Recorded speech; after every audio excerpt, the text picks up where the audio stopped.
Cine உலகம் வழங்கும் தீபாவளி சிறப்பு நகைச்சுவை பட்டிமன்றம். Title sponsor Poppy mattress. Mattress for everyone. Powered by the Chennai Silks. அப்பவும் எப்பவும் தி சென்னை சில்க்ஸ். மேடிக் the idiyappam machine company. Naturals world's fastest growing salon chain. Holiday partner Happy Holidays, a way to new world. Health partner Epi1 Center for Pain Relief and Beyond. Special partner MVM கூட்டு பெருங்காயம் மற்றும் தூள். சுவைத்தவர் நெஞ்சமெல்லாம் சமைத்தவர் நிலைத்திட. யாஸ்கோ shirts, trousers, dhotis. Educational partner MIT Institutions. Regional TV partner NTV.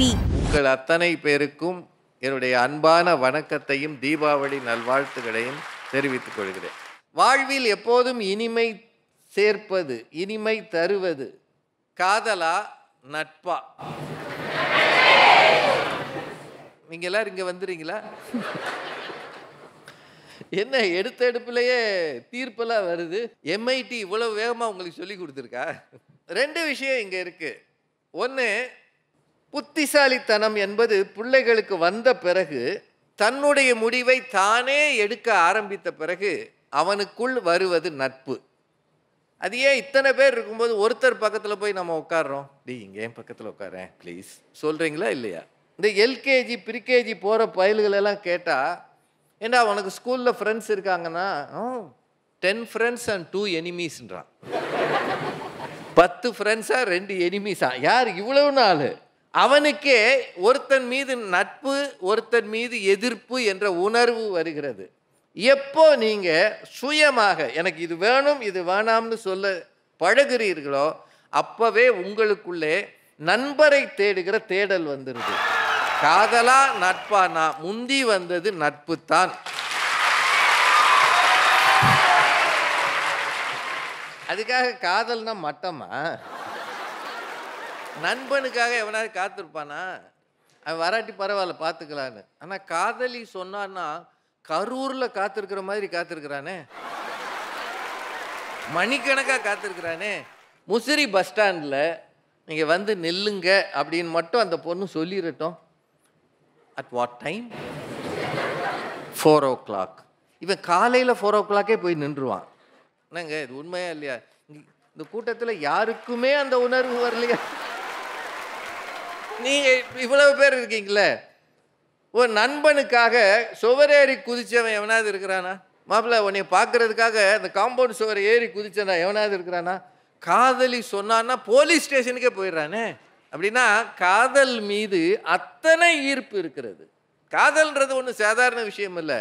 இந்த மண்ணிலே காதல் இன்றி யாரும் வாழ்தல் கூடுமோ அப்படின்னு அந்த காலத்தில் இளையராஜா பாட்டு இருக்கு.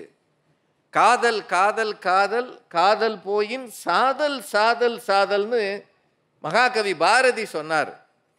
காதல் செய்வது மனித உயிர்களின் இயற்கை. உயிர் இயற்கையா அது? ஒவ்வொரு மனுஷனுக்குள்ளே இருக்கிற பேசிக் இன்ஸ்டிங்க்ட். பசி மாதிரி காதலும் தான். அவன் அந்த காதல் உணர்வு இல்லாமல் வாழவே முடியாதுயா. இந்த மனித சங்கிலி தொடர வேண்டும் என்றால் காதல் இருந்து தானே ஆக வேண்டும். அப்படின்னா காதலும் முக்கியமானதானங்க. ரெண்டுமே ரொம்ப சம நிலையில தான் இருக்கு.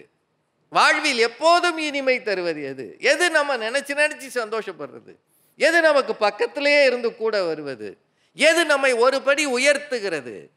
எது நமக்கு புது புது உலகங்களை காட்டுகிறது? எது நமக்கு உள்ளே இருக்கிற திறமைகளை வெளிக்கொணர்கிறது? எது நமக்கு நெருக்கடி வரும்போது பக்கத்தில் நின்று பாதுகாப்பு தருகிறது? எது நமக்கு ஆதரவு அளிக்கிறது? அப்படின்னு பார்த்தா ரெண்டுலையுமே நிறைய பாயிண்ட் இருக்கு. காதல்லையும் இருக்கு, நட்புலையும் இருக்கு. இது ரெண்டுமே சம அளவில் இருக்கு. இதுக்கு தீர்வு அப்படின்றது என் கையில் இல்லை, உங்க கையில் தான் இருக்கு. எந்த அணிக்கு நீங்க சப்போர்ட் பண்றீங்களோ அந்த அணிக்கு தான் இந்த பட்டிமன்றத்தின் தீர்ப்பு வரும். 6 பேர் தயாராயிட்டாங்க. இது தீபாவளி திருநாள் உலகெங்கிலும் கொண்டாடப்படுகிற ஒரு அருமையான பண்டிகை. அமெரிக்காவில் கலிஃபோர்னியா மாகாணத்தில் லீவ் விட்டுருக்கான் தீபாவளிக்கு. எவ்வளோ ஆச்சரியம் பாருங்க. நம்ம ஊர் பண்டிகை அமெரிக்கா வரை போய் அங்கேயும் கலக்குகிறது என்றால் தீபாவளி திருநாள் மட்டும்தான் இத்தனை பெரிய ஒரு மகிழ்ச்சியை தருகிறது. வராதவன்லாம் வீட்டுக்கு வர்றான், திங்காதவன்லாம் ஸ்வீட் திங்கிறான். புது சட்டை சென்னை சில்க்ஸில் வாங்கினது, அப்படி போட்டு ஜம்முன்னு நிற்கிறான். இவ்வளவும் இருக்கிற இந்த அழகு, இந்த சந்தோஷம், இந்த பட்டாசு, இந்த பலகாரம், இந்த பட்டாடையோடு இந்த பட்டிமன்றமும் சேர்ந்து இருக்கிறது. இதற்கு ஏற்பாடு செய்த அத்தனை பேருக்கும் நன்றியை சொல்லி பட்டிமன்றத்தை தொடங்குகிறோம். வாழ்வில் எப்போதும் இனிமை சேர்ப்பது காதலா நட்பா? காதலே என்று சொல்ல வருகிறார் செல்வி காவியா அவர்கள். அவரை உங்கள் சார்பிலே அழைத்து அமைகிறேன். நன்றி, வணக்கம்.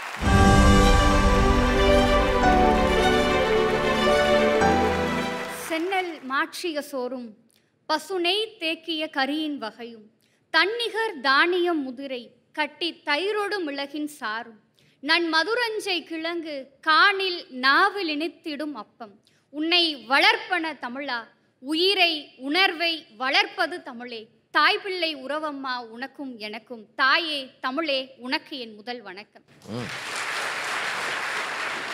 தன்னுடைய இயல்பு தமிழால் பட்டிமன்ற மேடைகளையும் தமிழ் மேடைகளையும் வென்று வருகின்ற எங்கள் பாசத்திற்குரிய நடுவர் அவர்களை வணங்கி எண்ணணி மற்றும் எதிரணி சார்ந்த பேச்சாளர் பெருமக்களோடு இங்கு கூடியிருக்கின்ற உங்கள் அனைவரையும் வணங்கி துவங்குகிறேன். வணக்கம்.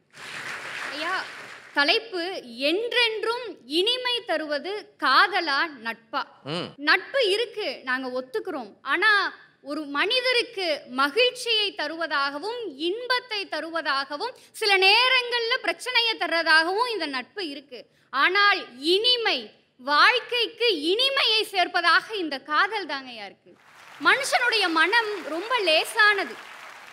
யாராவது ஒருத்தர் நம்மளை பார்த்துக்க மாட்டாங்களா, யாராவது ஒருத்தரினுடைய அன்பு நமக்கு கிடைத்திடாதான்னு ஏங்குகின்ற இந்த மனித மனம் சில நேரங்களில் பைத்தியகாரத்தனத்தை கூட செய்யும். இந்த உலகத்தினுடைய இயல்பும் அழகுமே நாம் காதலிப்பதும் நாம் காதலிக்கப்படுவதிலும் தான் இருக்கிறது அப்படின்னு சொல்லி சொன்னா வாழ்க்கைக்கு இனிமை சேர்ப்பது காதல் தானங்க. நம்மையும் ஒரு ஆள் காதலிக்குதுல்ல, இவ்வளவு பெரிய விஷயம். கண்டிப்பாங்க ஐயா. ஐயா, நீங்க இப்ப நட்பு அப்படிங்கும் போது எடுத்துக்கலாம். நம்ம பசங்க பொண்ணுங்க எல்லாரும் வந்து வாழ்க்கையில அவங்களோட படிப்புல அரியர்ஸ் வச்சிருப்பாங்க. அரியர்ஸ் வச்சிருக்கவங்கள அவங்க ஃப்ரெண்ட் என்ன சொல்லுவான், மச்சான் விட்ரா, கடைசி செமஸ்டர் இருக்குல்ல, பார்த்துக்கலாம், ஒன்றும் பிரச்சனை இல்லை, கிளியர் பண்ணிடலான்னு நண்பர்கள் சொல்லுவாங்க. இன்னொன்று, அந்த அரியர் உருவாகிறதுக்கு காரணமே அவங்களாக தான் இருப்பாங்க, கூட்டு போயிருப்பாங்க வெளியே. ஒரு உண்மையான நட்பு அப்படிங்கிறது தடுமாறும் போது தாங்கி பிடிக்கணும், தடமாறும் போது தட்டி கேட்கணும். இன்றைய காலத்தில் அந்த நட்பு இல்லை அப்படிங்கிறது தான் எங்களுடைய வாதமாக இருக்குது. ஐயா, நண்பன் அடுத்த செமஸ்டர்ல லாஸ்ட் செமஸ்டர்ல அரியர்ஸை கிளியர் பண்ணிக்கலான்னு சொல்லும்போது அவனோட வாழ்க்கையில ஒரு காதலி வருவா. இந்த அரியர்ஸ் எல்லாம் நீ கிளியர் பண்ணனாதான் நான் உன் கூட பேசுவேன்னு சொன்னா 5 செமஸ்டரா வச்ச அரியர்ஸை ஒரே நைட்ல உட்கார்ந்து மாங்குன்னு படிச்சு அந்த செமஸ்டர்ல கிளியர் பண்ணுவாங்க. ஐயா, ஓ, காதலிக்கு அவ்வளவு பவர் இருக்கு. கண்ணின் கடைப்பார்வை காதலியர் காட்டிவிட்டால் மண்ணில் குமரருக்கு மாமலையும் ஓர்கடுகாம். எவ்வளவு பெரிய பிரச்சனை, மலை மாதிரியான பிரச்சனைகள் வந்தா கூட காதல் அப்படிங்கிற ஒரு சக்தி ஒரு மனிதனோடு இருக்கிறது அப்படின்னு சொல்லி சொன்னா அந்த மலையை கூட கடுகாக பாவிக்கின்ற சக்தி இந்த காதலுக்கு இருக்குங்கிறத நம்ம ஒத்துக்கணும் இல்லைங்க ஐயா. ஐயா, இன்னைக்கு நம்ம தமிழ் கடவுள் முருகப்பெருமான் அப்படின்னு சொல்றோம். இன்னைக்கு காதலுக்கு ஆகச்சிறந்த சாட்சியாக இருப்பதே முருகப்பெருமானும் வள்ளியுமா தானங்க ஐயா இருக்காங்க. ஓ, கடவுள்கிட்டே போயிட்டீங்க. ஆமாங்க ஐயா. ஐயா, தமிழ் இலக்கியம் பக்தி இலக்கியத்தோடு தொடர்புடையது அப்படிங்கும் பொழுது மனிதனுடைய வாழ்க்கையை மட்டும் காதல் இயக்கவில்லை, அந்த பக்தியையும் இறைவனையுமே அது தொட்டு பார்த்திருக்கிறது அப்படிங்கிறதுக்கு ஆண்டாளை விட ஆகச்சிறந்த சாட்சி என்னங்கய்யா இருக்க போகுது?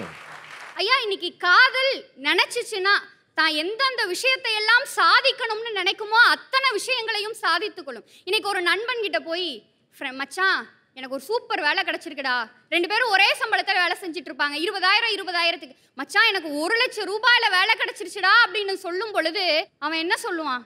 அவன்கிட்ட ஒன்றும் சொல்ல மாட்டான், பக்கத்தில் இருக்கவன், இந்த நாய் என் கூட தான் உட்காந்து படிச்சுட்டு இருந்துச்சு, அவனுக்கு எக்ஸாமில் பிட்டு பேப்பரே நான் தான் காமிச்சேன், ஆனால் இவன் இன்னைக்கு 1,00,000 ரூபா சம்பாதிக்கிறானா அப்படின்னு சொல்லி அந்த நட்புக்குள் பொறாமை வரும். ஆனால் ஒரு காதலனோ காதலியோ எனக்கு இவ்வளோ வேலை கிடைச்சிருக்குமா, எனக்கு இவ்வளோ வேலை கிடைச்சிருக்கு அப்படின்னு சொல்லி சொல்லும் பொழுது தான் ஜெயிச்சதை போல கொண்டாடுகின்ற சக்தி இந்த காதலுக்கு மட்டும் தானங்கய்யா இருக்கு.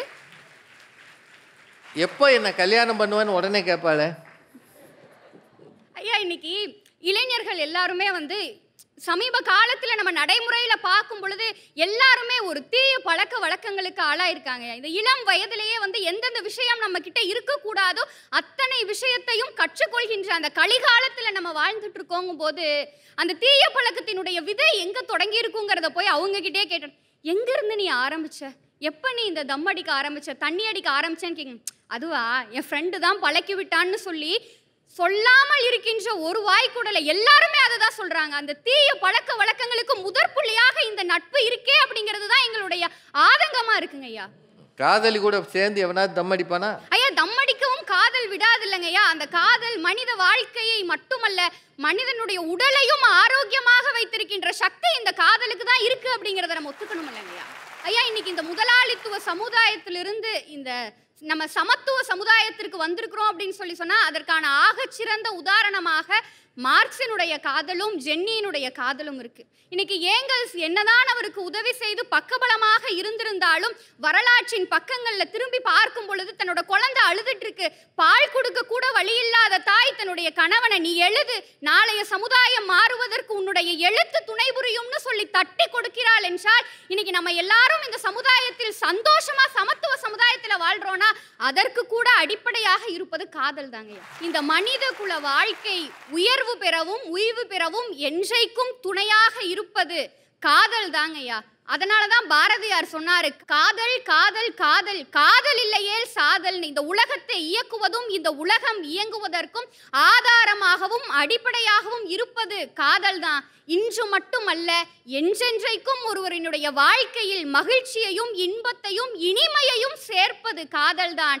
காதலியுங்கள், இந்த உலகம் அழகாக தெரியும். நன்றி, வணக்கம். திடீரென்று ஒரு மேடைக்கு வந்து ரொம்ப தீர்க்கமாக சிந்தித்து ஒரு இடத்துல கூட தடுமாறாம நிறைய மேற்கோள்கள் காட்டி பேச முடியும் என்று காவியா நிரூபித்திருக்கிறார். வாழ்த்துகள். அரியர்ஸ் இருந்தா ஃப்ரெண்ட்ஸ் சொல்லுவான், டேய் உனக்கு எத்தனைடா? 8. நான் 16 வச்சுக்கிட்டு சுற்றி வரேன்டா. 8க்கு ஏன்டா இவ்வளவு டென்ஷன் ஆகுற அப்படின்னு அரவணைச்சு போவான். ஆனால் காதலி அரியர்ஸ் இன்னொரு முறை அரியர்ஸ் வச்சுட்டு வந்த திரும்பி கூட பார்க்க மாட்டேன். போடா, அது போடான்றது பிரியத்தில் சொல்கிறது. போடா, போயிடுறானே, இரவெல்லாம் உட்காந்து படித்து எழுதி என்ன பண்ணுறான்னு தெரியாது, கிளியர் பண்ணிடுறானே. காதலியின் வார்த்தைகள் அவனை மிக சிறப்பாக இயக்குகிறது. காதல்தான் சிறப்பு. ரொம்ப அழகாக சொல்லியிருக்கிறாங்க. நட்புக்குள்ள பொறாம வரையா, காதலிக்குள்ள வேற யார்கிட்டையாவது பேசினா தான் பொறாம வரும்.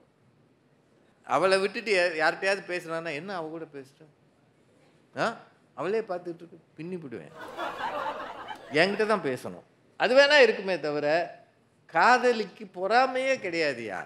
அவன் மேலே மேலே முன்னேறணும்னு தானே யோசிப்பா அப்படின்னு ஜென்னி, மார்க்ஸ், ஏங்கல்ஸ் பழைய கதையை கொண்டு வந்து சொல்லி உண்மையிலேயே ஒரு சிறப்பான துவக்கத்தை தந்த காவியாவுக்கு மீண்டும் வாழ்த்துகள், பாராட்டுகள். இப்போ தான் நட்பு கட்சி தடுமாறுது. இந்த அரியர்ஸை என்னம்மா செய்யுது? வாங்கம்மா திருமதி தெய்வானை மணிகண்டன் அவர்கள். பெருமதிப்பிற்கும் மரியாதைக்கும் உரிய நடுவர் அவர்களே, பேச்சாளர் பெருமக்களே, எதிர்கட்சியை சேர்ந்த காதலர்களே, அவையில் இருக்கக்கூடிய நண்பர்களே, முசிறியின் விசிறிகளே, உங்கள் அத்துணை பேருக்கும் என்னுடைய மிகப்பணிவான வணக்கம். நடுவர் அவர்களே, காவியா ரொம்ப சிறப்பா பேசியிருக்காங்க, ஒரே காவியமா சொல்லியிருக்காங்க. நிகழ்காலத்தை பத்தி அவங்க பேசவே இல்லையோன்னு எனக்கு தோணுச்சு.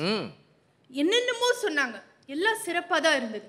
ஆனா முருகன் வள்ளி காதலை பத்தி தெய்வானை இருக்கிற மேடையில பேசலாமாமா? அடுத்து வர்றது தெய்வானம்மா. முருகனுக்கும் வள்ளிக்கும் அந்த காதல் இனிமையை தந்திருக்கலாம், ஆனால் தெய்வானைக்கு அது மாபெரும் கவலையை தந்தது. நடுவர் இருந்திருக்கும்ல.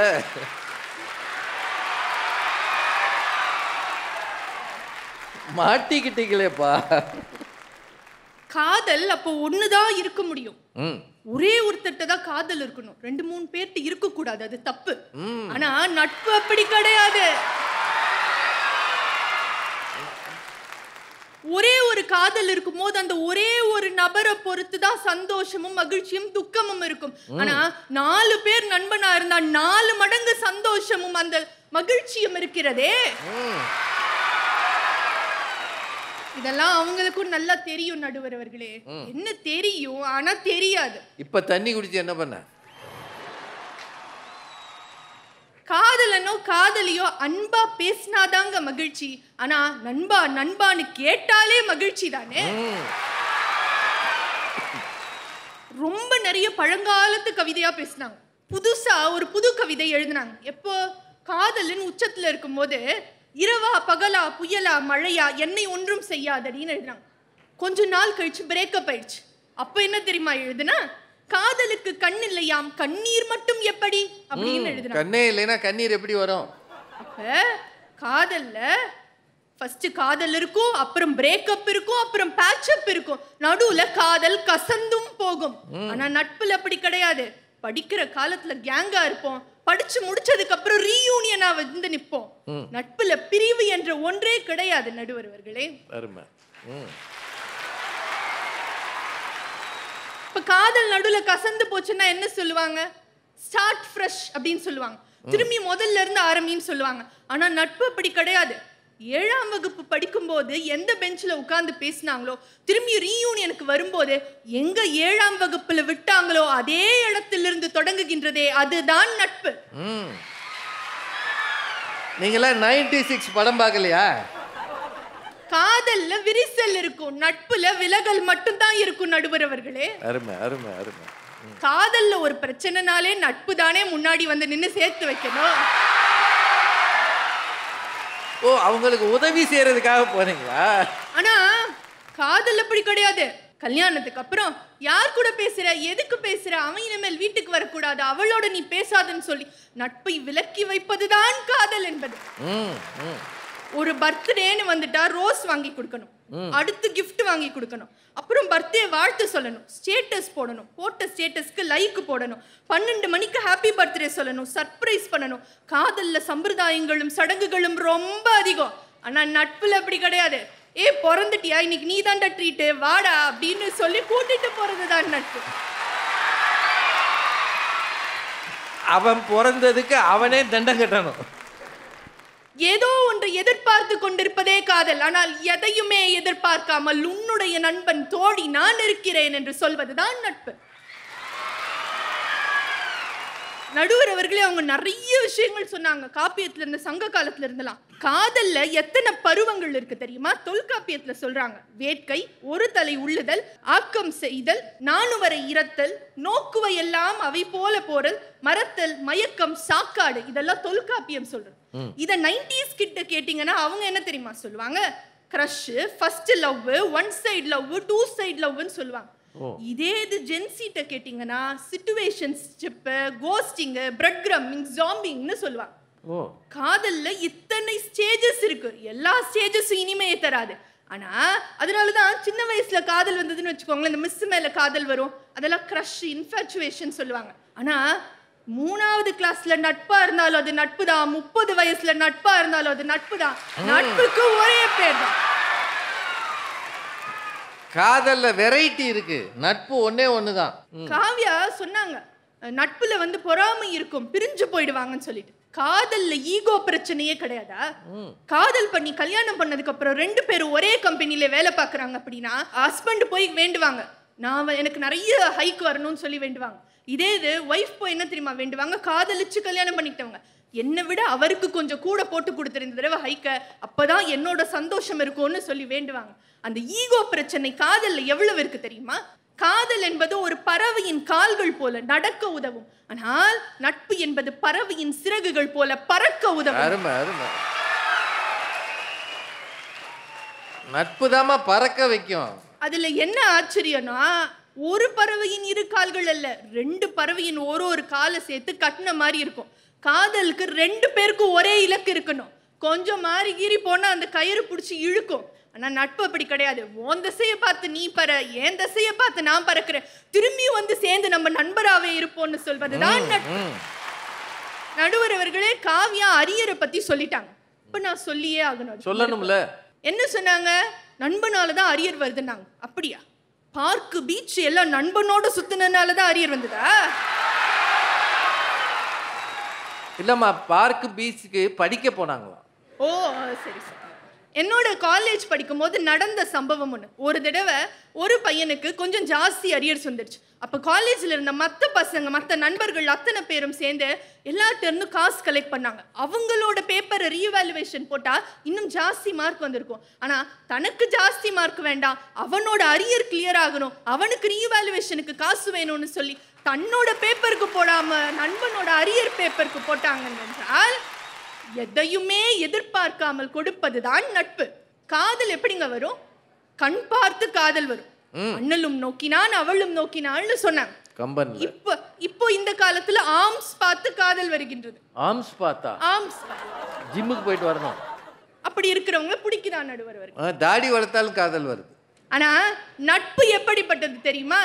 கலந்து பேசணும்லாம் கிடையாது. பார்த்த உடனேயே, பார்த்த மாத்திரத்திலே உள்ளிருந்து ஒரு உணர்ச்சி வருகின்றதே, அதுதான் நட்பு என்று நான் சொல்லவில்லை, திருவள்ளுவர் சொல்லுகின்றார். உணர்ச்சி பழகுதல் வேண்டா, உணர்ச்சி தான் நட்பாங் கிழமை தரும் என்று திருவள்ளுவர் சொல்லுகின்றார். திருக்குறள்ல சொல்லப்படுகின்றது. நடுவர் அவர்களே, எனக்கு அடுத்து ஒரு காதல் மன்னன் பேச வரப்போறார். யாரு? சேஷாத்ரி அண்ணா. அவர் ஒரு கவிதை எழுதினது எனக்கு ஞாபகம் இருக்கு. அதையும் எழுதி உங்ககிட்ட கொடுத்துட்டாரா? அவர் புக்கு போட்டார் நடுவர் அவர்களே. அதெல்லாம் என்ன சொன்னாரு? ஒரு சூடான தேநீரை ஆற்றிக்கொள்வதற்கு 2 கோப்பைகள் கொடுப்பது போல சூடான எண்ணங்களை ஆற்றிக்கொள்வதற்கு 2 இதயத்தை இறைவன் கொடுத்திருக்கலாம்ன்றது அந்த கவிதை. 2 இதயத்தை ஏன் தெரியுமா இறைவன் கொடுக்கல? தெரியுமா காதல் மன்னன் அவர்களே? ஏன்னா 2 இதயம் தேவையில்லை, உனக்கு ஒரு நண்பனே போதும்னு சொல்லி நட்பை கொடுத்த காரணத்தினாலேதான். நடுவர் அவர்களே, ஒரு கொஞ்சம் வருஷம் முன்னாடி நண்பனின் நினைவு நாள்ல நண்பர்கள் எல்லாம் சேர்ந்து ஒரு விஷயம் செய்தார்கள். உளுந்தூர்பேட்டைக்கு அருகே இருக்கக்கூடிய குன்னத்தூர் அப்படின்ற கிராமத்துல பழனிவேர் என்கின்ற புகைப்பட கலைஞர் ஒருவருடைய நினைவு நாளை அனுசரிப்பதாக அதை ஒட்டி கிராம மக்கள் அத்தனை பேருக்கும் 1/2 கிலோ தக்காளியும் ஒரு தென்னங்கண்ணையும் கொடுத்தார்களாம். அப்ப நண்பன் போன பிறகும் கூட அந்த நட்பு தொடர்கின்றது என்றால், நடுவர் அவர்களை நான் இப்படி சொல்லி நிறைவு செய்கின்றேன். காதல் இனிப்பானது, இருக்கும்போது சுவையா இருக்கும். ஆனா நட்பு இனிமையானது, நினைக்கும் போதெல்லாம் அது சுவையாக இருக்கும். காதல் புனிதமானது, நாங்க மறுக்கவே இல்லை. புனிதம்னா என்ன? தான் சுத்தமா இருக்கும். ஆனா நட்பு பவித்திரமானது, எதன் மேல் படுகின்றதோ அது அத்தனையும் தூய்மையாக்கும் என்று சொல்லி என்றென்றைக்கும் இனிமையாக இருப்பது நட்புதான் என்று சொல்லி நல்ல வாய்ப்பிற்கு நன்றி கூறி விடைபெறுகிறேன். நன்றி, வணக்கம். தெய்வானை அவர்கள் மிகச் சிறப்பாக பேசியிருக்கிறார். உண்மையிலேயே கொளுத்திட்டார். பாவம் இந்த சின்ன பொண்ணு அவங்க இருக்கிறது தெரியாமல் முருகனும் வள்ளியும் காதலிச்சாங்கன்னு சொல்லிட்டாங்க. தெய்வானைக்கு தெரியாமல் நடந்த ஒன்றை தெய்வானை மேடை போட்டு சொல்லி தீர்த்துட்டாங்க. ரொம்ப நல்ல செய்திகள். அதில் அவங்க ஒன்று சொன்னாங்க பாருங்க, நண்பனுக்கு அருகில் இருக்கணும்னு அவசியம் இல்லை, நட்புக்கு புணர்ச்சி பழகுதல் வேண்டா, உணர்ச்சி தான் நட்பாம் கிழமை தரும்னு ஒரு திருக்குறளை கொண்டாந்து வச்சு அடிக்கடி பார்க்கணுன்னு அவசியமே இல்லை. ஆனால் காதல் 2 நாள் பார்க்கலைன்னா கருகி போயிடும். நட்பு மேலும் வளரும் அப்படின்னு உங்கள் கைத்தட்டையிலெல்லாம் ஒட்டு மொத்தமாக வாங்கி நிஜமாவே காதல் அணி பரிதாபமாக இருக்கு. இந்த பிரேக்கப் ஆனவன் உட்காந்துருப்பான் பாருங்க, அது மாதிரி தான் இப்போது சேஷாத்ரி இருக்கிறார். இதில் கவிதை வேற எழுதுறாரு. நமக்கு இதெல்லாம் தேவையா சேஷாத்ரி? வாங்க ஐயா, என்னதையா சொல்லுது காதல்?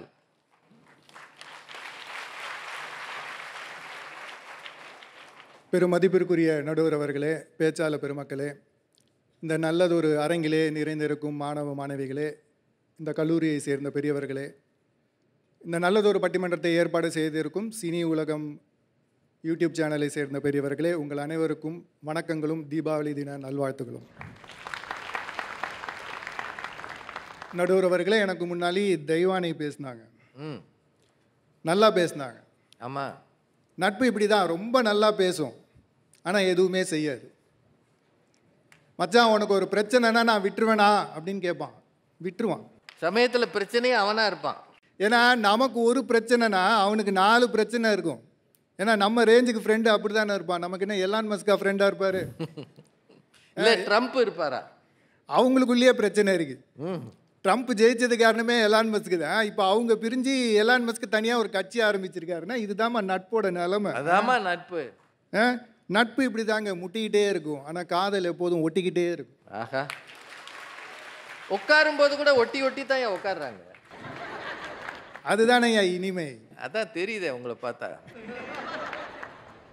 தெய்வானை பேசும்போது சொன்னாங்க, வள்ளிக்கு முருகருக்கு வள்ளி மீது வந்த காதல் தெய்வானைக்கு எவ்வளோ பெரிய வருத்தம் அது உங்களுக்கு தெரியுமான்னு கேட்டாங்க. நாங்கள் என்ன சொல்கிறோம், காதல் எவ்வளோ ஸ்ட்ராங்காக இருக்கணும்னா இன்னொருத்தர் மேலே காதல் வராத அளவுக்கு ஸ்ட்ராங்காக இருக்கணும். அப்படி இல்லைன்னா வலி வரதான் செய்யும். ஓ, ரெண்டாவது காதல் வரும்ன்றீங்க? இல்லை, அவங்க திடுப்புன்னு எழுந்து தடுமாறி இந்த பக்கம் வந்துட்டாங்க, காதல் அணி பக்கம். அப்புறம் சமாளிக்கிறாங்க. காதல் அணியில் பிரச்சனை இருக்கா, அவங்க சேர்த்து வைக்க வராங்களாம். நான் ஒன்றே ஒன்று சொல்லிக்கிறேன், காதல் அணி எப்போதுமே சந்தோஷமாக தான் இருக்கும். நடுவில் நண்பர்கள் வராமல் இருந்தாலே போதும், அது நிம்மதியாக இருக்கும். நீங்கள் அங்கேயே இருங்க. உழட்டுறதே நீங்கள் தானே. இதில் வேற இவங்க ஒரு எக்ஸாம்பிள் சொல்கிறாங்க, பறவை பறக்கிற மாதிரியா நட்பு. பறவையோட எக்ஸாம்பிள் கொடுக்க வேணாம், ஏரோப்ளேன் பறக்கிற மாதிரின்னு வச்சுக்கலாம். இப்போல்லாம் ஏரோப்ளேன் டேக் ஆஃப் ஆகுதே தவிர அது இறங்குமா பத்திரமான்றது தெரிய மாட்டேங்குது. அவசரமாக இறக்கிறாங்க, பிரச்சனை இருக்குன்றாங்க. நட்பில் இவ்வளோ பிரச்சனை இருக்குமா? 2 லவர்ஸ் மீட் பண்ணிக்கிட்டாங்கன்னா அவங்க பாட்டுக்கு ஏதோ பேசின்னு இருப்பாங்க கதையை. என்ன சாப்பிட்டியா, அப்புறம் அவங்களுக்குள்ளே ஏதோ பேசிகிட்டு இருப்பாங்க. ஆனால் ஒரு 10 ஃப்ரெண்டு மீட் பண்ணிட்டான்னு வச்சுக்கோங்களேன், அந்த இடத்துல ஒரு சம்பவம் நடக்காமல் இருக்கவே இருக்காது. அதுவும் சாயந்தரம் மீட் பண்ணாங்கன்னா இருக்கவே இருக்காது. டேய், கரண்ட் கம்பத்தில் ஏறாதரானா ஏறுவான், டிரான்ஸ்ஃபார்மர் பக்கத்தில் நின்று செல்ஃபி எடுக்கிறான், பைக்கை வேகமாக ஓட்டாதரானா ஓட்டுவான், பஸ்ஸை துரத்திட்டு போய் பஸ்ஸுக்கு முன்னாடி படுத்து கிடக்கான். இந்த மாதிரி ஆபத்தான விஷயங்களை செஞ்சு பார்க்குற ஒரு சின்ன குறும்புத்தனம் நட்பு ஒன்றா சேரும்போது வருதா இல்லையா? அதை மட்டும் தான் நாங்கள் கேட்குறோம். 2 நண்பர்கள் ஒன்றா இருக்காங்க சார், 2 நண்பர்கள் ஒன்றா இருக்காங்க. அதில் ஒரு நண்பனுக்கு பொண்ணு செட் ஆயிடுச்சு, இன்னொரு நண்பனுக்கு செட் ஆகலைன்னு வைங்களேன், அந்த ஃப்ரெண்ட்ஷிப் பிரேக் ஆகிடும். கட்டாயமாகும். இப்போ இந்த லவ் 2 பேரும் ஒரு பொண்ணை காதலிச்சாங்கன்னா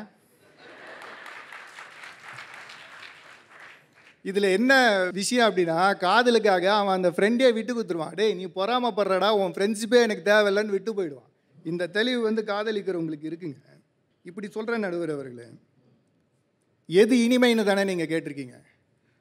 உங்கள் ஃப்ரெண்டை பேரை சொல்லிவிட்டு முதல்ல அவரை என்னைக்கு பார்த்தீங்க அப்படின்னு நான் உங்களை கேட்டேன்னா உங்களுக்கு அந்த தேதி ஞாபகம் இருக்குமா? இருக்காது.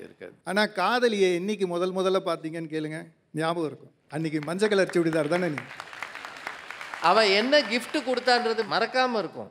அன்றைக்கி நீ ஜிமிக்கி போட்டிருந்தல்ல, இப்போல்லாம் போடுறதே இல்லை. இவ்வளவும் பேசுவான், இவ்வளவும் ஞாபகம் இருக்கும் அவனுக்கு. அப்புறம் யாரோட நீங்கள் அதிகமாக சேட் பண்ணுறீங்கன்னு பாருங்கள். உங்கள் சேட் ஹிஸ்ட்ரி எடுத்து ஃப்ரெண்டு கூடவா பேசுவீங்க? கால் லாக் பாருங்கள், குட் மார்னிங்லேருந்து குட் நைட் வரைக்கும் யாரோட ஸ்மைலிஸ் அள்ளி தூவி பேசுகிறீங்கன்னு பார்த்தீங்கன்னா அது காதலோட மட்டும். யாரோட வீடியோ கால் பண்ணுறீங்க? யாரை பார்த்தால் உங்களுக்கு ஒரு பரவசம், ஒரு சந்தோஷம் வருது? நண்பனை பார்த்தால் வருமா, காதலை பார்த்தால் வருமா? இதுதான் இனிமை. இதுதான் எதை தருதுன்னு கேட்டால் இவங்க பட்டியலாக வச்சுட்டு போயிருக்காங்க. ஸ்டேட்டஸ் வைக்கிறதும் கிஃப்ட் கொடுக்குறதும் எங்களுக்கு ஒரு பிரச்சனை. நான் உங்ககிட்ட சொன்னேன்னா, காதலில் நிறைய சம்பிரதாயம் இருக்கான், நட்பில் மட்டும் இல்லையாங்க. ட்ரீட்டு கேட்குறது என்னங்க சம்பிரதாயம்? ஏதான ஒரு நல்ல விஷயத்துக்கு கேட்டாலும் பரவாயில்லைங்க, வேலை கிடைச்சாலும் ட்ரீட்டு, வேலை போனாலும் ட்ரீட். தாத்தா செத்து போனதுக்கு ட்ரீட் கேட்குறாங்க. தாத்தா எந்திரிச்சு அடிச்சுட்டு மறுபடியும் செத்து போவார். இதுக்கு அநியாயம் பண்ணி வைக்கிறாங்க நடுவர் சார். 90s கிட்ஸுக்கு இப்போ திருமணம் தள்ளி போகுது, சரிங்களா? அது உலகமாக பேச்சு பொருளாகவே மாறிடுச்சு. இந்த 90s கிட்ஸுக்கு ஃப்ரெண்ட்ஸ் இல்லாமல் இல்லை, எக்கச்சக்க ஃப்ரெண்ட்ஸு. திருமணம் பக்கம்லாம் ஃப்ரெண்ட்ஸு. அவனுக்கு அதுவே எரிச்சலாக இருக்குது. ஒரு தீபாவளினா அவன் கூட தான் கொண்டாடணும், ஒரு சினிமாவுக்கு போகணுன்னாலும் அவன் கூட தான் கொண்டாடணும். ஃப்ரெண்ட்ஷிப் நல்லா இருக்குங்க. ஆனால் ஒரு வயசுக்கு மேலே வாழ்க்கையில் துணை என்பது இல்லைன்னு வைங்களேன், அது தனிமையை கொடுக்கும். அந்த தனிமை கொடுமையாக இருக்கும். அதுக்கு தான் காதல் வேணும்.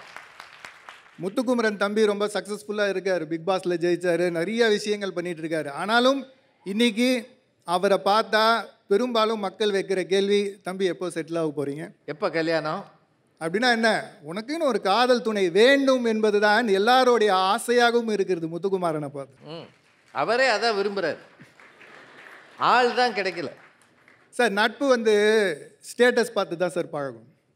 நல்லா படிக்கிற பையனோட தான் பழகும். அப்புறம் நீங்கள் ஒரு வேலைக்கு போகிறீங்கன்னு வைங்களேன், அங்கே நல்ல திறமை இருக்கிறவனோட தான் பழகுவான். ஒரு மிடில் ஏஜ் வரீங்க அப்படின்னா நல்ல பணக்காரனோட தான் ஃப்ரெண்டாக இருப்பான். இதெல்லாம் பார்த்து தாங்க நட்பு வரும். ஆனால் காதல் அப்படி இல்லை, அது சட்டுன்னு வந்துடும். இன்னும் சொல்ல போச்சுன்னா அது உள்ளத்து ஈர்ப்பு. அது ஏன் வந்துச்சுன்னே தெரியாது, ஆனால் வரும். எல்லாத்தையும் அனலைஸ் பண்ணி இவன் எனக்கு செட் ஆவானான்னு ஃப்ரெண்ட்ஷிப் வச்சுக்கிறாங்க பார்த்தீங்களா, அந்த ஃப்ரெண்ட்ஷிப் வந்து மனசுலேருந்து வருது. எதையுமே பார்க்காம ஒருத்தரை பிடிச்சி போய் வருது பார்த்தீங்களா, அந்த காதல் இதயத்திலிருந்து வருகிறது. எப்போதெல்லாம் ஒரு உணர்வு உங்களுக்கு இதயத்திலேருந்து வருதோ அதுதான் இனிமையாகவும் உயர்வாகவும் இருக்கும். லியோ டால்ஸ்டாய் சொன்னதை சொல்கிறேன், நானே சொல்லலை. இளைஞனுக்கு எது அவசர தேவை என்றால் ஒரு புத்திசாலி பெண்ணின் துணை அப்படின்னு லியோ டால்ஸ்டாய் சொல்லியிருக்காரு. அவருக்கு சரியாக கிடைக்கல. ஒன்றும் இல்லை, இப்போ நேச்சுரல்ஸில் கூப்பிட்டு எங்களெல்லாம் மேக்கப் போட்டாங்க, ஓகே. ஆனால் காதல் செய்கிறவங்களுக்கு மேக்கப்புன்றதே ஒன்று தேவையில்லை. அவங்க இயற்கையாகவே ஒரு பொலிவு இருக்கும். சும்மாவே சிச்சுன்னு இருப்பாங்க, பிறந்த குழந்தை மாதிரி. அடுத்தவங்களுக்கு பார்க்குறதுக்கு வேணால் லூஸ் மாதிரி இருக்கும். ஆனால் காதலிக்கிறவங்க எப்போதும் சந்தோஷமாக இருப்பாங்க. ரொம்ப ஒல்லியாக இருக்கிற ஆட்கள் கூட பார்த்தீங்கன்னா கொஞ்சம் பூசினாப்பில் இருப்பாங்க, டக்குன்னு அப்படியே தேஜஸ் கூடும். அதெல்லாம் என்ன நினைக்கிறீங்க? மனசோட ஆரோக்கியம் உடம்புல தெரியும்னு சொல்லுவாங்க பார்த்தீங்களா, அந்த மாதிரி தான் அது. மனசில் காதல் தருகிற அந்த ஹாப்பி ஹார்மோன்ஸ் இருக்குது பார்த்தீங்களா, அது உங்கள் உடலை ஆரோக்கியமாகவும் பொலிவாகவும் வைத்திருக்கு. இவர் இருக்கார் நம்ம ராஜ்குமார் சார், அவர் ஒரு பள்ளிக்கூடத்தில் ஆங்கில ஆசிரியராக இருக்கார். சப்போஸ் நாளைக்கு அவருக்கு சுவிட்சர்லாண்டில் ஒரு வேலை கிடைக்குதுன்னு வைங்க, அங்கே ஒரு இங்கிலீஷ் டீச்சராக அவர் அப்பாயின்ட் பண்ணிட்டாங்கன்னு வைங்க. ஏன் அவர் இந்த ஊரில் இருக்க பிடிக்கலையா? இல்லை, ஒரு பேச்சுக்கு தான். அவர் உடனே சேஷாத்ரி என் நண்பன், என் கூட நீ அவசியம் வரணும் அப்படின்னு என்ன கூப்பிடுவாரா, அவர் காதல் மனைவியை கூப்பிட்டுட்டு போவார். உங்களுக்கு இப்படியெல்லாம் ஆசை இருக்கா? இல்லை, நான் ஒரு வாதத்திற்காக கேட்கிறேன் நடுவர் அவர்களே. சரி, நட்பு முக்கியமா காதல் முக்கியமா? நீங்கள் தான் அதெல்லாம் முடிவு பண்ணணும். நான் இப்படி சொல்லி முடிக்கிறேன் நடுவர் அவர்களே. ஃப்ரெண்ட்ஸுக்கு வந்து எப்போதுமே ஒரு லிமிட்டேஷன்ஸ் இருக்குது. ஃப்ரெண்டு வந்து வீட்டுக்கு வரலாம், ஹாலில் உட்காந்துக்கலாம், டீ காபி சாப்பிட்லாம், ஒரு அரை மணி நேரத்தில் போயிடலாம், அவ்வளோதான் ஃப்ரெண்ட்ஸோட லிமிட்டேஷன். காதல் என்பது அப்படி இல்லை. அது வீட்டுக்குள்ளே வரும், சமையல் அறைக்குள்ளே வரும், பூஜை அறைக்குள்ளே வரும், உங்கள் தனி அறைக்குள்ளே வரும், உங்கள் இதய அறைக்குள்ளே வரும், உங்கள் வாழ்க்கை முழுவதும் அது உங்கள் கூட வரும். அதுதான் காதல். இன்னும் சொல்லப்போனால் காதலால் மட்டும்தான் உங்களுக்குன்னு ஒரு சந்ததியை தர முடியும், நட்பால் தர முடியாது. எங்கள் அப்பாவோட ஃப்ரெண்டு வந்து எங்கள் அப்பாவும் இன்னொருத்தரும் ஃப்ரெண்டாக இருக்காருன்னா அவரோட பையனும் நானும் ஃப்ரெண்டாக இருக்கணும்னு அவசியமே இல்லை. அந்த வரிசை வந்து நட்பில் கிடைக்கவே கிடைக்காது. ஆனால் காதலில் உங்களுக்குன்னு ஒரு சந்ததி, ஒரு பரம்பரை உருவாகும் பார்த்தீங்களா. என் தாத்தா மாதிரி எங்கள் அப்பா இருப்பார், என் அப்பா மாதிரி நான் இருப்பேன், நாங்கள் 3 பேரும் உட்காந்து பேசும்போது அது எவ்வளவு சந்தோஷமாகவும் இருக்கும். இந்த உணர்வை நட்பு ஒருபோதும் தராது, இந்த இனிமையை நட்பு ஒருபோதும் தராது. அதை தான் நாங்கள் சொல்லிட்டு இருக்கோம். இன்னும் சொல்லப்போனால் நட்பு வந்து நாங்கள் குறைச்சி பேசல, ஆனால் காதலுக்கு வந்து வெற்றி தோல்வின்றதே கிடையாதுங்க. அதை நீங்கள் ஃபஸ்ட்டு புரிஞ்சுக்கணும் எதிரணியில். இப்போ காதல் வந்து கல்யாணத்தில் முடிஞ்சிச்சுன்னா அது வெற்றி, கல்யாணத்தில் முடியலன்னா அது தோல்வின்றதெல்லாம் கிடையாது. காதல் என்பது ஒரு அனுபவம், அவ்வளோதான். 96 படம் பார்த்துருப்பீங்க. பரவலாக பார்த்தவங்களுக்கு அந்த படம் வந்து ஒரு காதல் தோல்வி படம், ராமுன்றவர் காதலில் தோத்துதாருன்ற மாதிரி தானே தோணும். அப்படிலாம் கிடையாது. ராமுக்கு அது ஒரு அனுபவம். அதில் ஒரு டைலாக் வரும், ஜானு கேட்பாங்க, ராம் எங்கே இருக்க அப்படின்னு, நீ விட்ட இடத்துலையே இருக்கேன். காதல் என்பது அப்படிதான், நீங்கள் விட்ட இடத்திலேயே அது வாழ்ந்து கொண்டு இருக்கும் பார்த்தீங்களா. அந்த நிறைவு, அந்த இனிமை, அந்த அனுபவம், இதெல்லாமே காதல் மட்டும்தான் தரும், நட்பு ஒருபோதும் தராது என்று சொல்லி இந்த நல்ல வாய்ப்புக்கு நன்றி கூறி அமைகிறேன். நன்றி, வணக்கம். சேஷாத்ரி 96 படத்துக்கு போயிட்டார். த்ரிஷா மாதிரி ஒரு ஆள் இருந்தால் அவன் விட்ட இடத்துல நிற்பான். நமக்கு சாதாரணமான ஆள் இருந்தால் எங்கே நிற்பான்? ஆனால் நல்ல செய்திகள் அவர் சொல்லியிருக்கிறார். எங்கேயாவது ஒரு சந்ததியை தருவது, நமக்கு செக்யூர்டாக ஃபீல் பண்ண உதவுவது, நம்ம வீட்டுக்கு எல்லா அறைகளிலும் வந்து புழங்குவது, இதய அறைக்குள் புகுவது, இது எல்லாமே காதல் தானே. நண்பனுக்கு அந்த நெருக்கம் இருக்கா அப்படின்னு ஒரு கேள்வி கேட்டிருக்கிறார். அது நல்ல கேள்வி அது. அப்புறம் ஒரு ஆள் பேரை சொன்னாலே உற்சாகம் எப்படி வரும்? இப்போ உங்களுக்கு ஒரு பேர் காதலி இருக்கான்னு வைங்க, அந்த பேரை எவனோ பஸ் ஸ்டாப்பில் கூவுறான், யாரையோ ஒருத்தனை கூப்பிட்றான், நீங்கள் காதலிக்கிற பொண்ணோ பையனோ இல்லை, ஏதோ ஒரு பஸ் ஸ்டாண்டில் முசிறியில் கூப்பிட்றான்னா அந்த பேர் கேட்டோன்னே நமக்கு அப்படியே பதறுதே, உள்ளுக்குள்ளே அப்படியே ஒரு நீரூற்று பொங்குகிற மாதிரி வருதே. எதனால்? பெயர் கூட நமக்குள்ளே அதிக உற்சாகத்தை தரும் என்றால் அது காதலில் தான் உண்டு. ரொம்ப கம்பீரமாக பேசியிருக்கிறார் சேஷாத்ரி. முத்துக்குமரன் முதல்ல காதல் அணியில் தான் இருந்தார். என்ன ஆச்சுன்னு தெரியல, நட்புக்கு போயிட்டார். ரொம்ப சிரிக்கிறார். வாங்க ஐயா, நட்பே.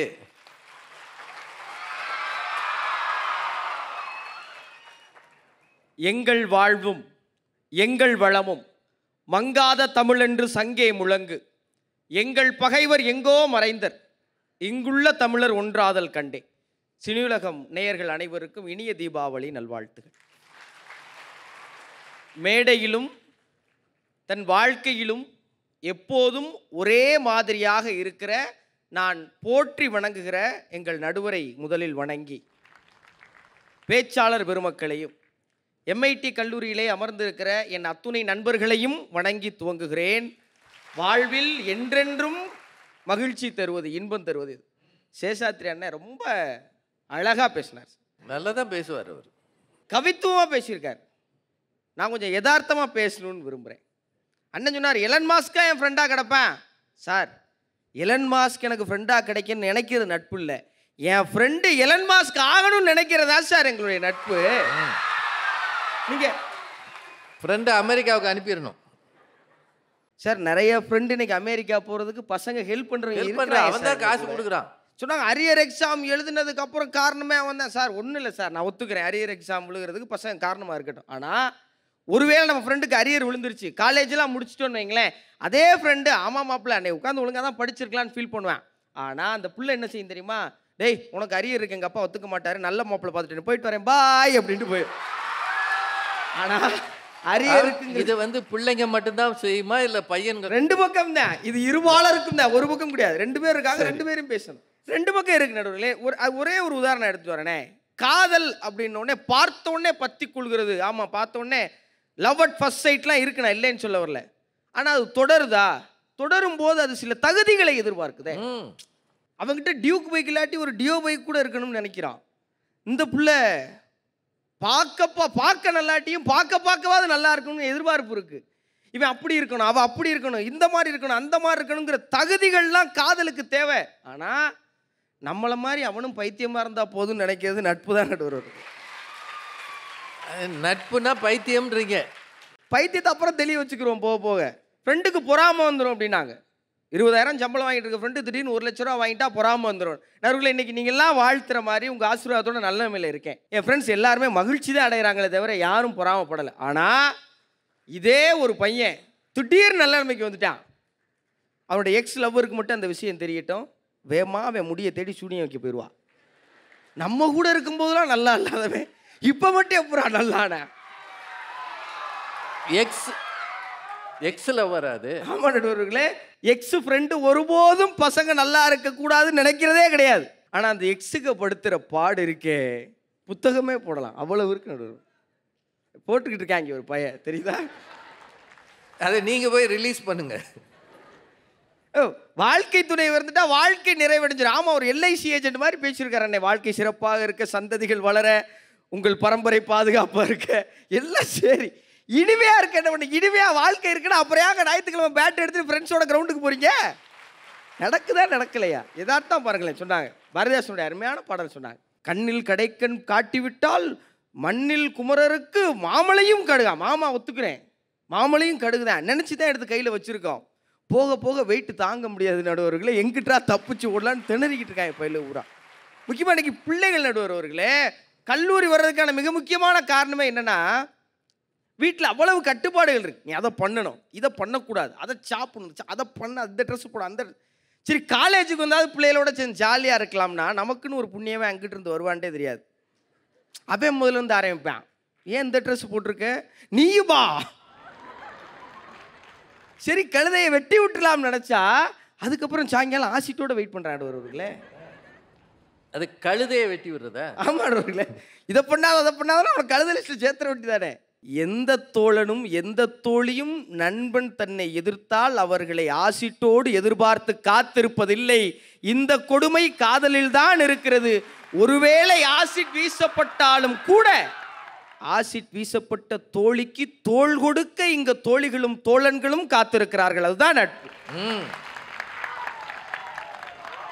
ரொம்ப இன்னைக்கு நடக்கிறத பேசுவோமே. என் ஃப்ரெண்டு ஒருத்தன் ரொம்ப சின்சியராக ஒரு பிள்ளைய லவ் பண்ண, வீட்டில் எல்லாம் பேசி எல்லாம் முடிவாகி போச்சு. திடீர்னு வந்து ஒரு நாள் சொன்னேன், மாப்பிள்ளை இந்த கல்யாணம் வேணுமா வேணாமான்னு யோசிக்கிறேன்டா அப்படின்னா. ஏன்டா அப்படி சொல்கிற?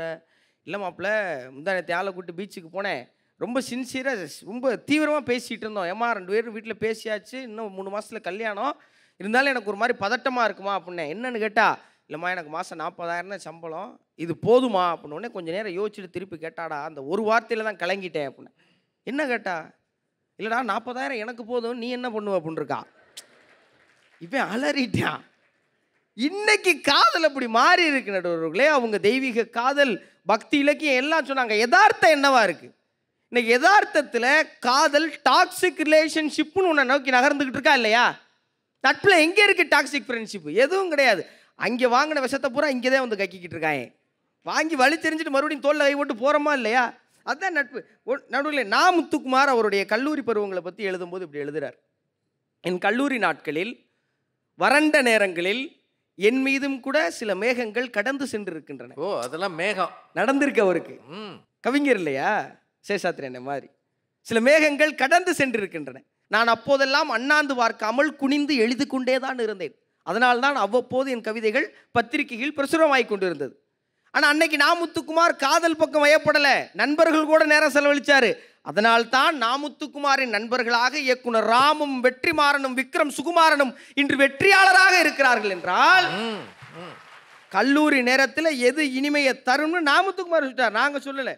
கவிக்கு அப்துல் ரகுமான் எழுதுகிறார் நடுவர் அவர்களே. என்னை எல்லோரும் கேட்கிறார்கள், ஏன் காதலை பற்றி எழுதுகிறீர்கள், பிரச்சனைகளை பற்றி எழுதுங்கள் என்கிறார்கள்.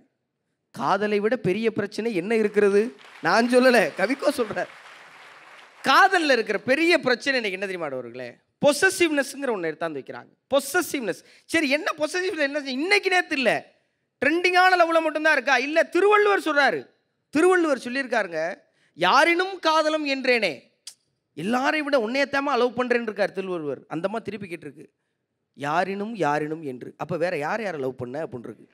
இந்த ஆள் எப்படியாவது கன்வின்ஸ் பண்ணிடலாம். யாரினும் காதலம் என்றேனே, ஊடினால் யாரினும் யாரினும் என்று. என்னதாங்க சிவங்க பையன். அவர் காலத்திலேயே இந்த சிக்கல். சொல்லாததும் உண்மைங்கிற ஒரு புத்தகம் பிரகாஷ்ராஜ் சார் எழுதினது. அவர் அதில் ஒரு சுவாரஸ்யமான கதை எழுதியிருப்பார், எனக்கு ரொம்ப பிடிக்கும். ஒரு தம்பதி ரொம்ப காதலிச்சு 3 வருஷம் கடுமையாக காதலிச்சு கல்யாணம் பண்ணிட்டாங்க. கல்யாணத்துக்கு அப்புறம் பெரிய சண்டை 2 பேருக்கும். 6 மாதம் ரிலேஷன்ஷிப் ரொம்ப மோசமாயிருச்சு. ஒரு கட்டத்தில் இவன் செத்துட்டா தேவையில்லைன்னு அந்த பிள்ளை நினைக்குது, அவள் செத்துட்டா தேவையில்லைன்னு அந்த பையன் நினைக்கிறார். இப்படி ரொம்ப மோசமாக போயிட்டு இருக்கும்போது திடீர்னு அந்த ஆளுக்கு ஃபோன் வருது. ஃபோன் எடுக்கிறாரு. யார் பேசுகிறீங்க? இந்த மாதிரி இவங்களுடைய ஹஸ்பண்டா? ஆமாம். உங்கள் ஒய்ஃப் ஆக்சிடெண்ட்டில் இறந்துட்டாங்க. அப்படின்னு இவருக்கு ஒன்றும் புரியல, அப்படியே ஃப்ரீஸ் ஆகி நின்றுட்டார். இப்போ நான் என்ன செய்யணும்? அழுகணுமா சிரிக்கணுமா அப்படிங்கிற தயக்கம். வேகமாக போகிறாரு. பெட்ரூமில் வால்ட்ரோப்பை திறந்து பார்க்குறாரு. உள்ளே ஃபுல்லாக மாடர்ன் ட்ரெஸ்ஸாக இருக்குது. கோபம் இவருக்கு, ஆத்திரம். எனக்கு பிடிக்காதுன்னு வேணும்னே தெரிஞ்சு தானே இந்த மாடர்ன் ட்ரெஸ்லாம் வாங்கி வச்ச, நீ சாகணும், நீ செத்தது தான் சரி அப்படின்னு ஆதங்கத்தில் அப்படியே அடுப்படிக்கில் போகிறாரு. ஃப்ரிட்ஜை திறக்கிறாரு. உள்ளே ஒரு டிஃபன் பாக்ஸ் இருக்குது. ஓப்பன் பண்ணி பார்த்தா இட்லி உப்புமா. அப்படியே அழுதுட்டார்.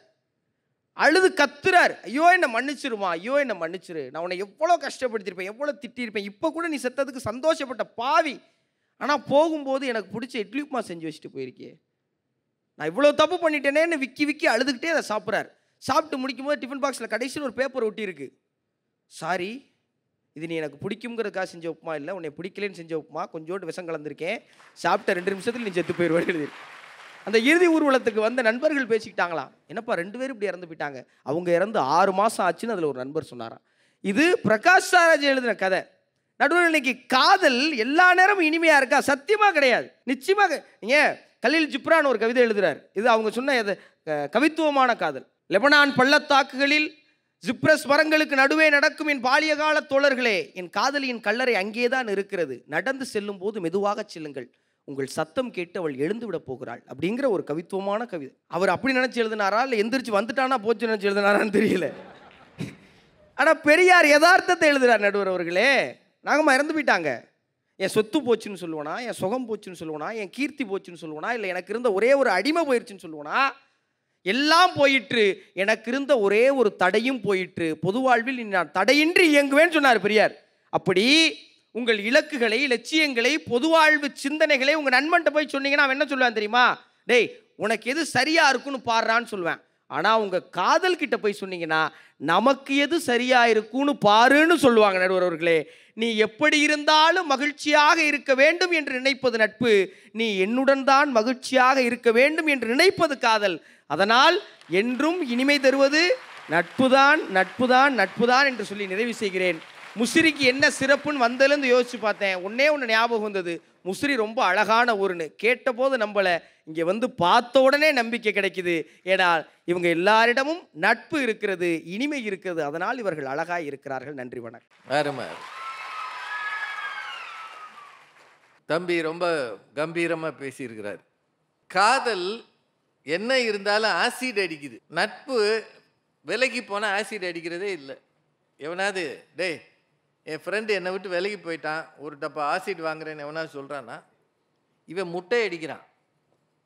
அவன் ஃப்ரெண்டு விலகிட்டானா போய் முட்டை வாங்கி ஆஃப் பாயில் சாப்பிட்ருவான். அந்த நாய் போயிடுச்சு, இன்றைக்கி நான் நல்லா சாப்பிட போகிறேன் அப்படின்னு சொல்லுவான். இங்கே ஆசிட் அடிக்குது, அநியாயம் பண்ணுது, பின்னாடியே துரத்துது. இந்த ஒரு கதை சொன்னார் பாருங்க, பிரகாஷ்ராஜ் கதை. அவன் ஆக்சிடெண்ட்டு, இவன் அந்த இட்லி உப்புமாவுக்குள்ளே விஷம் வச்சுருக்கான். இனிமேல் இட்லி உப்புமா சாப்பிடும்போதெல்லாம் ஒரு பயம் இருக்கும்னு நினைக்கிறேன். அதுவும் ஃப்ரிட்ஜில் இருந்தால் ரொம்ப பயம் இருக்கும். அப்புறம் நான் முத்துக்குமார் கவிதை, என்னையும் சில மேகங்கள் கடந்து போயின, நான் அதை கண்டுக்கவே இல்லை. அதுதான் அவர் சொன்னதில் ரொம்ப முக்கியம். கல்லூரி காலத்தில் காதலை கடந்து போக விட்டவர்கள் எல்லாரும் வாழ்க்கையில் முன்னேறுவார்கள். யாரெல்லாம் காதலோடு கலந்து போகிறார்களோ அவர்கள் கஷ்டப்படுவார்கள்னு முத்துக்குமரன் ரொம்ப நல்லா பேசியிருக்கிறார். 4 பேர் பேசி முடிச்சிட்டாங்க, இன்னும் 2 பேர் இருக்கிறாங்க. பேச வைக்கலாமா வேணாமா, முடிச்சிருவோமா? இப்படியே நீங்கள் சொன்னாதான் நான் மேற்கொண்டு போக முடியும். இவ்வளவு பிள்ளைங்க அமைதியாக உட்காந்துருக்கிறீங்க, பேச வைக்கலாமா வேண்டாமா? வாங்கம்மா. காதலே திருமதி கவிதா ஜவஹர். பட்டிமன்ற உலகின் சூப்பர் ஸ்டார் நடுவர் அவர்களே, அம்மா அதெல்லாம் வேணாம்மா. 2 அணிகளையும் சார்ந்த அறிஞர் பெருமக்களே, சினி உலகம் சேனலின் நேயர்களே, இங்கே பெருந்திரளாக கூடியிருக்கிற என் அன்பு உள்ளங்களே, உங்கள் அத்துணை பேருக்கும் என்னுடைய பணிவான வணக்கங்களை கனிவோடு தெரிவித்துக் கொள்கிறேன். ஐயா, எதிரணியில் இருக்கிற 3 பேருமே தமிழ்நாட்டுக்காரங்க தானா, இல்லை ஆப்பிரிக்கா, அமெரிக்கா, ஆஸ்திரேலியாவிலேருந்து வந்திருக்கிறாங்களா? சுவிட்சர்லாந்துலேருந்து வந்திருக்காங்க. நம்ம தமிழின் பண்பாடே என்னங்கய்யா? தமிழர்களின் அடையாளமே என்ன? அகமும் புறமும் தானே. ஆமா. அகம் என்றால் காதல், புறம் என்றால் வீரம். காதலும் வீரமும் தான் தமிழர்களின் 2 கண்கள் என்றால் காதலை புறக்கணிக்கிற நீங்கள் தமிழர்களே இல்லை. இதை தமிழனாகிய எங்கள் நடுவர் ஒத்துக்கொள்வார் என்று நம்புகிறேன். இப்போ நான் தமிழனா இல்லையான்னு கேள்வியா? நீங்கள் சுத்தமான மதுரை தமிழன் ஐயா. அவங்க எல்லாம் ஆன்டி தமிழர்கள். ஆமா, என்ன ஒரு பிரச்சனைனாலும் நண்பர்கள் நான் இருக்கிறேன் நான் இருக்கிறேன் அப்படின்னு வருவாங்களாம். நான் சரியாவே படிக்கல, கவலைப்படாத நான் இருக்கிறேன். 4 அரியர் வச்சிருக்கிறேன், கவலைப்படாத 5 அரியர் வச்சுக்கிட்டு நான் இருக்கிறேன். நான் உருப்படுவேன்னு தெரியல, கவலையே படாத, உன்னை விட மோசமாக உருப்படாமல் போகிறதுக்கு நான் இருக்கிறேன். இப்படின்னு உருப்படாமல் போகிறதுக்கு தான் நண்பர்கள் நான் இருக்கிறேன்னு சொல்லுவாங்க. ஆனால் நல்ல கம்பெனியில் இன்டர்வியூ வச்சா சொல்லவே மாட்டாங்க. இதுதான் உங்கள் நட்பு. ஆனால் எந்தெந்த கம்பெனி நல்ல கம்பெனின்னு பார்த்து பார்த்து தான் நேசிக்கிற ஒருவருக்கு கொடுத்து நீயாவது எப்படியாவது முன்னேறணும்னு வழிகாட்டுவது தான் உண்மையான காதலாக இருக்க முடியும். இதில் இந்த பிள்ளை சும்மா இருக்காமல் வாட்ஸ்அப்பில் நான் என்னென்ன ஸ்டேட்டஸ் வைக்கிறேன்னு பார்த்துக்கிட்டு இருக்கிறாங்க. அது ஒரு நட்பு ரீதியா. இதில் எங்கள் மாமியார் தான் செய்வாங்க. இது ஒரு சின்ன மாமியாராக எனக்கு அமைஞ்சிருக்காங்க. அவங்கள பார்த்தா மாமியார் மாதிரியே தெரியுது. ஐயா, எனக்கு 10th நிறைய ஃப்ரெண்ட்ஸ் இருக்காங்க. உங்களுக்கு ஊரெல்லாம் இருக்காங்க. எனக்கு உண்மையிலேயே நிறைய ஃப்ரெண்ட்ஸ் இருக்காங்க. ஒரு 60 ஃப்ரெண்ட்ஸாவது இருப்பாங்கய்யா, நல்ல உண்மையான நண்பர். பரவாயில்லையம்மா. ஆமாம், அவங்க எல்லாருமே அப்பப்போ தான் வருவாங்க. ஆனால் என் பேருக்கு பின்னாடி ஜவஹர் என்கின்ற அந்த காதல் உறவு காலம் முழுக்க என் கூடவே இருக்கும் என்றால் எது இனிமை தரும்? அதுதான். எது நிலையானது? அதை கேட்டால் இவங்க என்னென்னமோ பார்த்தது கேட்டது, ரீயூனியன் போனது, இதையெல்லாம் சொல்லிட்டு இருக்கீங்க. உங்களுக்கு ரீயூனியன் என்னைக்காவது ஒரு நாள் போய் அந்த பெஞ்சில் உட்காந்து பார்த்துட்டா அது சந்தோஷமா? ஆனால் அந்த காதல் கொண்டவர்களை நம்ம முத பார்த்த இடம் இருக்குல்ல, அது சினிமா தேட்டராக இருக்கலாம், ஷாப்பிங் மாலாக இருக்கலாம், ஒரு பஸ் ஸ்டாப்பாக இருக்கலாம், ஒரு டீ ஷாப்பாக இருக்கலாம், ஒரு கோயிலாக இருக்கலாம். ஆமா, கோவிலா கூட இருக்கலாம். ஏன்னா காதல் தெய்வீகமானது இல்லையா? ஆமா, அது கோவிலா கூட இருக்கலாம். அந்த காதல் தோக்குது ஜெயிக்குது அதெல்லாம் மேட்டர் இல்ல. எந்த நாள் அந்த இடத்தை பார்த்தாலும் அந்த நினைவு மனசுக்குள் மலர்கிறது இல்லையா, அதுதான் உண்மையான மலரும் நினைவு. நண்பர்களை நீங்க எப்படி யோசிப்பீங்க? இந்த குட்டிச்சோவரு, இந்த கேர்ள்ஸ் ஸ்கூல் வாசல், நைட் பாரு, டாஸ்மாக் பாரு, கடற்கரையில் நைட்டு 12 மணிக்கு உட்காந்து போலீஸ்காரன் திட்டு வாங்கினது, இதையெல்லாம் நினச்சி பார்த்து சந்தோஷப்பட முடியுமா? எப்படியோ இவனை தொலைச்சிட்டு வந்து நிம்மதியாக இருக்கிறேன்னு ஆறுதல் படத்தான் முடியுமே தவிர அவங்கள நினச்சி சந்தோஷப்படவே முடியாது. இதில் அன்பு தம்பி முத்துக்குமார் அவர்கள் ஆவேசமாக பேசியிருக்கிறார். காதலில் எக்ஸ் லவர் உண்டு, நண்பர்களில் எக்ஸ் ஃப்ரெண்டு உண்டா? இதுக்காகவே உங்களுக்கு ஒரு டாக்டர் பட்டம் தரணும் தம்பி. நண்பர்கள் எக்ஸ் ஃப்ரெண்டு இல்லையா? யாரெல்லாம் நமக்கு துரோகம் செய்தார்களோ அவர்கள் எல்லாம் எக்ஸ் நண்பர்களாகத்தான் இருக்க முடியும். காதலிச்சவங்க கூட அது தோத்து போயிட்டா அது ரகசியமாக மனசுக்குள்ளே வச்சுக்கிட்டு அமைதியாக போயிடுவாங்க. ஆனால் நீங்கள் நண்பர்கள் ஒற்றுமையாக இருந்து பிரிஞ்சதுக்கப்புறம் பாருங்கள், அந்த நட்பாக இருக்கும்போது பழகிய ரகசியங்களை எல்லாம் காற்றுல பலூன் மாதிரி பறக்க விடுவாங்க பாருங்க. அந்த துரோகம் என்பது நட்பில் மட்டும்தாங்க சாத்தியம். அது எதிர்க்கட்சியில் போய் சேர்ந்துக்கிட்டு இவனுக்கே ஆப்பு வைப்பான். இதுக்கு பேரு நட்பா? இது நட்பு இல்லம்மா, ஆப்புன்னு புரிஞ்சுக்கோங்க. அதனாலதான் காலங்காலமா நட்புக்குன்னு ஒரு வார்த்தை இருக்கிறது. யூ டூ ப்ரூட்டஸ் இருக்குதா இல்லையா? இன்னைக்கு வரைக்கும் ஏதோ ஒரு காலத்தில் ஏதோ ஒரு கிரேக்க நாட்டில் ஒரு நண்பன் இன்னொரு நண்பனை ஏமாற்றிய வார்த்தை இன்னைக்கும் நாம பயன்படுத்தி கொண்டிருக்கிறோம் என்றால் எதிரிகள் நமக்கு விரோதியாத்தான் இருப்பாங்க, நண்பர்கள் மட்டும்தான் துரோகியாக மாறுவார்கள் என்பதை தயவு செஞ்சு இந்த வயசுல நீங்க மறந்துடாதீங்க. ஆமா இருக்குது இல்லைங்கய்யா. நம்ம வச்சு முதுகுல குத்துறது நட்பில் மட்டும்தான் சாத்தியமே தவிர காதல், உண்மையான காதல் அதை செய்யவே செய்யாது தம்பி. ஆசிட் ஊத்துறதுல உண்மை காதலாங்கய்யா? அது காதலே கிடையாது, அந்த வரிசையிலே வராது. நாம நேசிச்ச ஒரு இதயம் எங்கே இருந்தாலும் நன்றாக இருக்கட்டும் என்று நினைப்பதாங்க உண்மையான காதல். நினைப்பது மட்டும் காதல் இல்ல, அவ நல்லா வாழணும்னா அவளை மறக்கிறது கூட நல்ல காதல் தாங்க. இதயம் படம் முரளி மாருங்க எங்க தம்பிமார்கள்லாம். காதலிச்ச பொண்ணு விட்டுட்டு போனா கூட எங்கேயாவது நீ சந்தோஷமா இருப்பில்ல அது போதும் நினைப்பாங்களே தவிர ஆசிட் ஊத்துறதுல உங்களை மாதிரி ஆளுகளாக தான் இருக்கும். ஆமா, அந்த ஆசிட் ஊத்துறவங்க கூட பாருங்கய்யா, கூட இருக்கிற ஃப்ரெண்ட்ஸ் தான் எவனா தண்ணியை ஊற்றி ஏற்றி விட்டுருப்பான். உன்னைய வேணான்னு சொல்லிட்டால, உன்னைய வேணான்னு சொல்லிட்டால, மச்சான் அவளை சும்மா விடக்கூடாது, அழகா இருக்கிறோன்ற திமிருடா அவளுக்கு, கொஞ்சம் முட்டையில் ஆசிட்டை வச்சு ஊற்றி விடு, அவ்வாட்டுக்கு போயிடுவா. இப்படி தவறான வழி காட்டுகிறது நட்பாகத்தான் இருக்க முடியுமே தவிர ஒரு காலமும் காதல் தவறான வழியை காட்டவே காட்டாது. இதில் ஒரு 40,000 ரூபா எனக்கு போதும் உனக்கு போதுமா அப்படின்னு அந்த காதல் பொண்ணு கேட்டுச்சான். நட்பில் அப்படி யாருமே கேட்க மாட்டாங்க. ஏன்னா 40,000 சம்பாதிக்க எவனையும் விட மாட்டீங்க, நீங்களும் சம்பாதிக்க மாட்டீங்க, அவனையும் சம்பாதிக்க விட மாட்டீங்க. பிறகு எதுக்கு அவங்க வந்து இப்படிலாம் கேட்க முடியும்? நான் முத்துக்குமார் கவிதையெல்லாம் அப்படி முத்துக்குமார் கவிதையை சொல்லுகிறார். ஆச்சரியக்குறி, அதுக்கு ஒரு கைத்தட்டு கொடுங்க. அது ஒரு அழகு தானங்கய்யா. அவர் முத்துக்குமார், இவர் முத்துக்குமரன். அதே நான் முத்துக்குமார் தான் எழுதினார். நான் என் மனைவியின் தாலியை விற்று ஒரு புத்தகம் போட்டேன், வருகிறவன் போகிறவன் எல்லாம் விசிட்டிங் கார்டு மாதிரி ஓசிக்கு வாங்கிட்டு போறாங்க. காதல் மனைவி தன் தாலியை விற்று கூட காதல் கணவனுக்கு புஸ்தகம் போடுறதுக்கு காசு கொடுப்பா, நண்பர்கள் ஓசியில் வாங்கிட்டு போவாங்கய்யா. இதுதான் உங்க நட்பு. எங்க அது துணை இருக்கிறது? பயங்கரமாக பேசுகிறாங்க ஐயா. நண்பர்கள் நீங்கள் பாருங்களேன், நிறைய இருப்பாங்க. School friends, close friends, best friends, boy bestie, girl bestie, இப்படி நிறைய இருப்பாங்க. ஆனால் காதலில் ஒன்றே ஒன்று தான், காதல் மட்டும்தான். காதல் என்பது தனித்துவமானது, அது தனியானது, அதை எதோடையும் ஒப்பிடவே முடியாது. நம்ம வாழ்க்கையை ஒரு வானமாக வச்சுக்கோங்களேன், நண்பர்கள்லாம் நட்சத்திரம் மாதிரி, இங்கே ஒன்று இருக்கும், அங்கே ஒன்று இருக்கும், அங்கே ஒன்று இருக்கும், ஒன்று இல்லாட்டி ஒன்று இருந்துகிட்டே இருக்கும். ஆனால் காதல் என்பது நிலா மாதிரி, ஒன்றே ஒன்று தான், கண்ணே கண்ணு தான். இவர்கள் எல்லாம் நிலாவை தொலைத்தவர். ஆமாம், அது வளர்பறையாக இருந்து ஜெயிச்சாலும் சரி, தோத்து தேய்பிறையாகி அமாவாசை ஆனாலும் கூட அந்த நினைவுகள் மனசுக்குள் பௌர்ணமி நிலவாக ஒளிர்ந்து கொண்டே இருக்குமே தவிர நம்மை விட்டு ஒளிந்து போய்விடவே விடாதுங்கிறத நீங்கள் தயவு செஞ்சு புரிஞ்சுக்கோங்க ஐயா. நீங்கள் பாருங்களேன், நம்ம ஆம்பளை பசங்க எப்போ அழகாக இருப்பீங்கன்னு நினைக்கிறீங்க? எப்போ நண்பர்களை பார்க்க போகும்போது எவனாவது அழகாக போவானா? ஒரு அழுக்கடைஞ்ச ஜீன்ஸு, துவைக்காத ஒரு டிஷர்ட்டு, ஒரு பரட்டை தலை, எலி இறந்த நாற்றம் அடிக்கிற ஒரு சாக்ஸ், அதை போய் ஏன் வந்து பார்க்கணும், நாய் முகந்து கூட பார்க்காத ஒரு ஷூ, இதைத்தான் போட்டு நண்பனை பார்க்க போவாங்க. பக்கத்தில் உட்கார்றதுக்கே பதட்டமாக இருக்கும். ஆனால் அந்த அவனுக்கு பிடிச்ச ஒரு பொண்ணை பார்க்க போகிறான்னு வைங்களேன், நேச்சுரல்ஸுக்கு போயிட்டு வர்றான். நேச்சுரல்ஸ்லேருந்து என்னென்ன பியூட்டி பார்லர் இருக்கோ அவ்வளோத்தையும் யூஸ் பண்ணிட்டு வர்றான். அவ்வளோ ஒரு ஃபார்மலான பேண்ட்டு, அயன் பண்ண ஷர்ட்டு, அப்படியே படிய வாரிய தலை, பளபளன்னு இருக்கிற ஷூ போட்டு முன்னாடி போய் நிற்கிறான்னா, நம்மை நாமே அழகாக மாற்றக்கூடியது காதலில் மட்டும்தான் சாத்தியமே தவிர ஃப்ரெண்ட்ஸோடு இருக்கும்போது ஒருத்தரும் அழகாகவே இருக்க மாட்டாங்க. இன்னொன்று நல்லா ஞாபகம் வச்சுக்கோங்க, நம்ம பார்க்குற எல்லாரிடமும் நட்பு கொள்ள முடியும். நம்ம இவரை ஃப்ரெண்டாக நினைக்கலாம், அவரை ஃப்ரெண்டாக நினைக்கிங்க. 1000 பேர் இருக்கிறாங்கன்னா 1000 பேரும் என்னுடைய நண்பர்கள் சொல்லலாம்ல. ஆனால் எல்லார் மேலேயும் காதல் கொள்ள முடியாது. நம்ம இதயத்தை எந்த இதயம் உணர்வு பூர்வமாக ஈர்க்கிறதோ அவங்க மீது மட்டும்தான் காதல் கொள்ள முடியுமே தவிர வர்றவங்க போகிறவங்க பார்க்குறவங்ககிட்ட எல்லாம் காதல் கொள்ள முடியாது. காதல் தனித்துவமானது. அதனால தான் தபுஸ் சங்கர் எழுதுனா, இந்த உலகம் 8 பக்கமும் காற்றாலும் எல்லா பக்கமும் காதலாலும் சூழப்பட்டிருக்கிறது.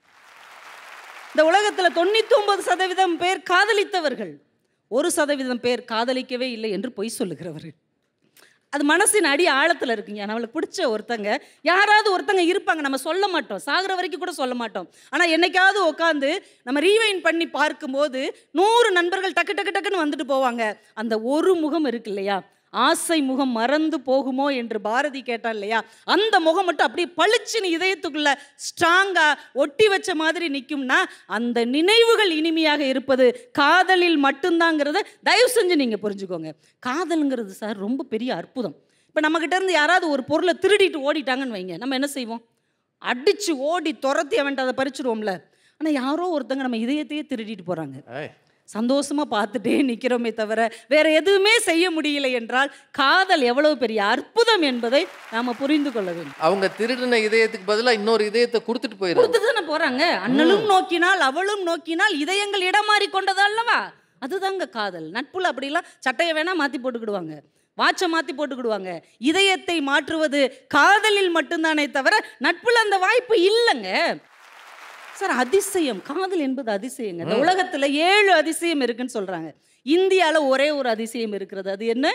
தாஜ்மஹால். தாஜ்மஹால் என்ன, எதன் அடையாளம்? காதலின் சின்னம். இவங்களுடைய நட்பின் அடையாளம் இல்ல. தாஜ்மஹால் என்பது காதலின் சின்னம். அதுதான் உலக அதிசயத்துல ஒன்னா இடம்பெற்றிருக்கிறது என்றால் எந்த நட்பும் அங்க போய் இடம்பெறல. நல்லா ஞாபகம் வச்சுக்கோங்க, காதலில் மட்டும்தான் கல்லறை கூட அன்பின் கருவறையாக மாற முடியும் என்று நினைவுபடுத்தி கொண்டே இருப்பது தாஜ்மஹால் என்பதை தயவு செஞ்சு நீங்கள் புரிந்து கொள்ள வேண்டும். எவ்வளவு இருக்கு காதல்ல. நீங்க பெல்லு வேற அடிச்சிட்டீங்க, நான் எனக்கு என்ன பண்ணனே தெரியல. இல்ல, பெல்ல எடுத்துட்டு வீட்டுக்கு போயிருங்க. அவர் ஒரு கதை சொன்னார், நானும் ஒரு கதையை சொல்லிடுறேன். ஒரு எழுத்தாளர் நடந்த சம்பவம் எழுதினார். காதல் திருமணம் பண்ணிக்கிட்ட ஒரு கணவன் மனைவி, அவங்களுடைய 10 வயசு பையன் அவங்க அப்பாட்ட வந்து சொல்கிறாப்பா, அம்மா நீ லவ் மேரேஜ் தானே? ஆமாடாயே. இல்லை ஒரு நாள் கூட நீ அம்மா கிட்ட ஐ லவ் யூன்னு சொன்னதே இல்லையே, ஆனால் லவ் மேரேஜின்னு சொல்கிறேன், நான் எப்படி நம்புறது? எனக்கு சந்தேகமாக இருக்குது. அப்பா சிரிச்சுக்கிட்டே, வசந்தி இங்கே வாமா அப்படின்னார். அந்த அம்மா வந்தது, மனைவி. அந்த டீப்பாயில் இருக்கிற பேப்பரை கையில் எடுத்துக்கிட்டு அதை எடுத்துகிட்டு வாமா அப்படின்னார். எதன்னு சொல்லவே இல்லை. விறுவிறுன்னு அந்த அம்மா இவரை பார்த்துட்டே போய் கண்ணாடி எடுத்துகிட்டு வந்து கொடுத்துச்சு. உடனே கொடுத்துட்டு அவர் சொன்னிச்சு, எங்க இந்த காதில் உள்ள மாட்டல் நேத்தே அந்துருச்சு அப்படின்னு ஆரம்பிச்சு. பூஜை அறையில் போய் பாரு அப்படின்னார். போய் பார்த்து அங்கே ஒரு பாக்ஸ் ஓப்பன் பண்ணால் முந்தின நாள் இரவே அவர் புதுசாக ஒரு மாட்டல் வாங்கிட்டு வந்து வச்சிருக்கிறார். அதான பார்த்தேன் அப்படின்னு சிரிச்சுக்கிட்டே அந்த அம்மா போகுது. மகன் சொல்லுகிறான், அப்பா காதல் என்றால் என்ன என்பது புரிந்து விட்டது. ஐ லவ் யூ சொல்லிக்கொண்டே இருப்பது அல்ல காதல், அடிமனதின் அன்பை புரிந்து கொள்வது தான் காதல். இவங்க நினைக்கிற காதல்லாம் சும்மா ஐ லவ் யூ சொல்லணும், இந்த வாழ்த்து அட்டை அனுப்பணும், எமோஜி கொடுக்கணும், அதெல்லாம் கிடையாதுங்க. உண்மையான காதல் இதயங்களை பரிமாறிக்கொள்ளுமே தவிர வெறும் கிஃப்டை மட்டும் பரிமாறுவது காதல் இல்லை என்பது தயவு செஞ்சு நீங்கள் புரிஞ்சுக்கோங்க. நடுவர் அவர்களே, நண்பர்கள் பிரியும் போது நினைவு பரிசு தருவார்கள், ஆனால் காதலர்கள் பிரியும் போது நினைவையே பரிசாக தருவார்கள். அந்த நினைவு தான் இனிமையாக இருக்கணும். கண்களால் காதலித்தது ராமனின் காதல், கண்ணம்மாவை காதலித்தது பாரதியின் காதல், கல்லறையை காதலித்தது கலில் ஜிப்ரன் காதல், கடவுளையே காதலித்தது ஆண்டாளின் காதல். என்றென்றைக்கும் நினைக்க நினைக்க இனிமை தருவது காதல் மட்டுமே என்று சொல்லி வாய்ப்புக்கு நன்றி கூறி விடைபெறுகிறேன். நன்றி, வணக்கம்.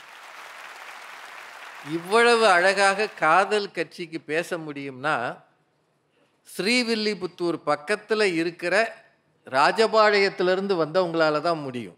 ஏன்னா அவங்க ராஜபாளையத்திலேருந்து வந்திருக்கிறாங்க, ரொம்ப நல்லா பேசியிருக்கிறாங்க. காதல் என்பது தனித்துவமானது. என்கிட்ட இருந்து என் இதயத்தை திருடிக்கிட்டு ஒருத்தன் போறான்னா நான் சந்தோஷப்படுறேனே, அதான் காதல். இந்த நட்பில் அது இருக்குமா? ஒன்றும் கிடையாது அப்படின்னு முக்கியமான ஒரு விஷயம் சொல்லியிருக்கிறாங்க. எக்ஸ் காதல் அப்படின்னு இருக்க மாதிரி எக்ஸ் நட்பு இருக்கான்னு அவர் முத்துக்குமரன் கேட்டார். அதுக்கு பதில் சொல்கிறாங்க, எக்ஸ் நட்பு இல்லை, துரோகி இருக்கிறான்றாங்க. துரோகி என்பவன் யார்? நண்பனாக இருந்து மாறியவன் தான் துரோகி. அதனால் நட்பிலும் துரோகம் இருக்கிறதுன்னு கடுமையாக பேசியிருக்கிறாங்க. உண்மையிலேயே இந்த மூவரும் காதல் அணிக்கு வெற்றி கொடி பிடித்திருக்கிறார்கள்.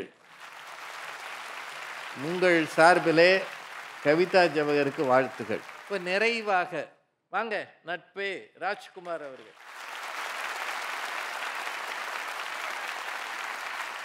பட்டிமன்ற நாயகர், எங்கள் போற்றுதலுக்குரிய நடுவர் பெருந்தகை அவர்களே, பட்டிமன்ற அறிஞர் பெருமக்களே, நிகழ்ச்சியை மிகச்சிறப்பாக நடத்தி மகிழ்ந்து கொண்டிருக்கின்ற சினி உலகம் யூடியூப் சேனலை சார்ந்த நிர்வாகிகளே, கல்லூரியின் பொறுப்பாளர்களே, நாளைய பாரதத்தின் நம்பிக்கையாய் அமர்ந்திருக்கின்ற என் இனிய மாணவ செல்வங்களே, உங்கள் அனைவருக்கும் அன்பின் வணக்கம். நடுவர் அவர்களே, இந்த மாணவர்களும் மாணவிகளும் ரொம்ப சந்தோஷமாக கைதட்டி ரசித்து கொண்டிருக்கிற காட்சியை பார்த்தேன்.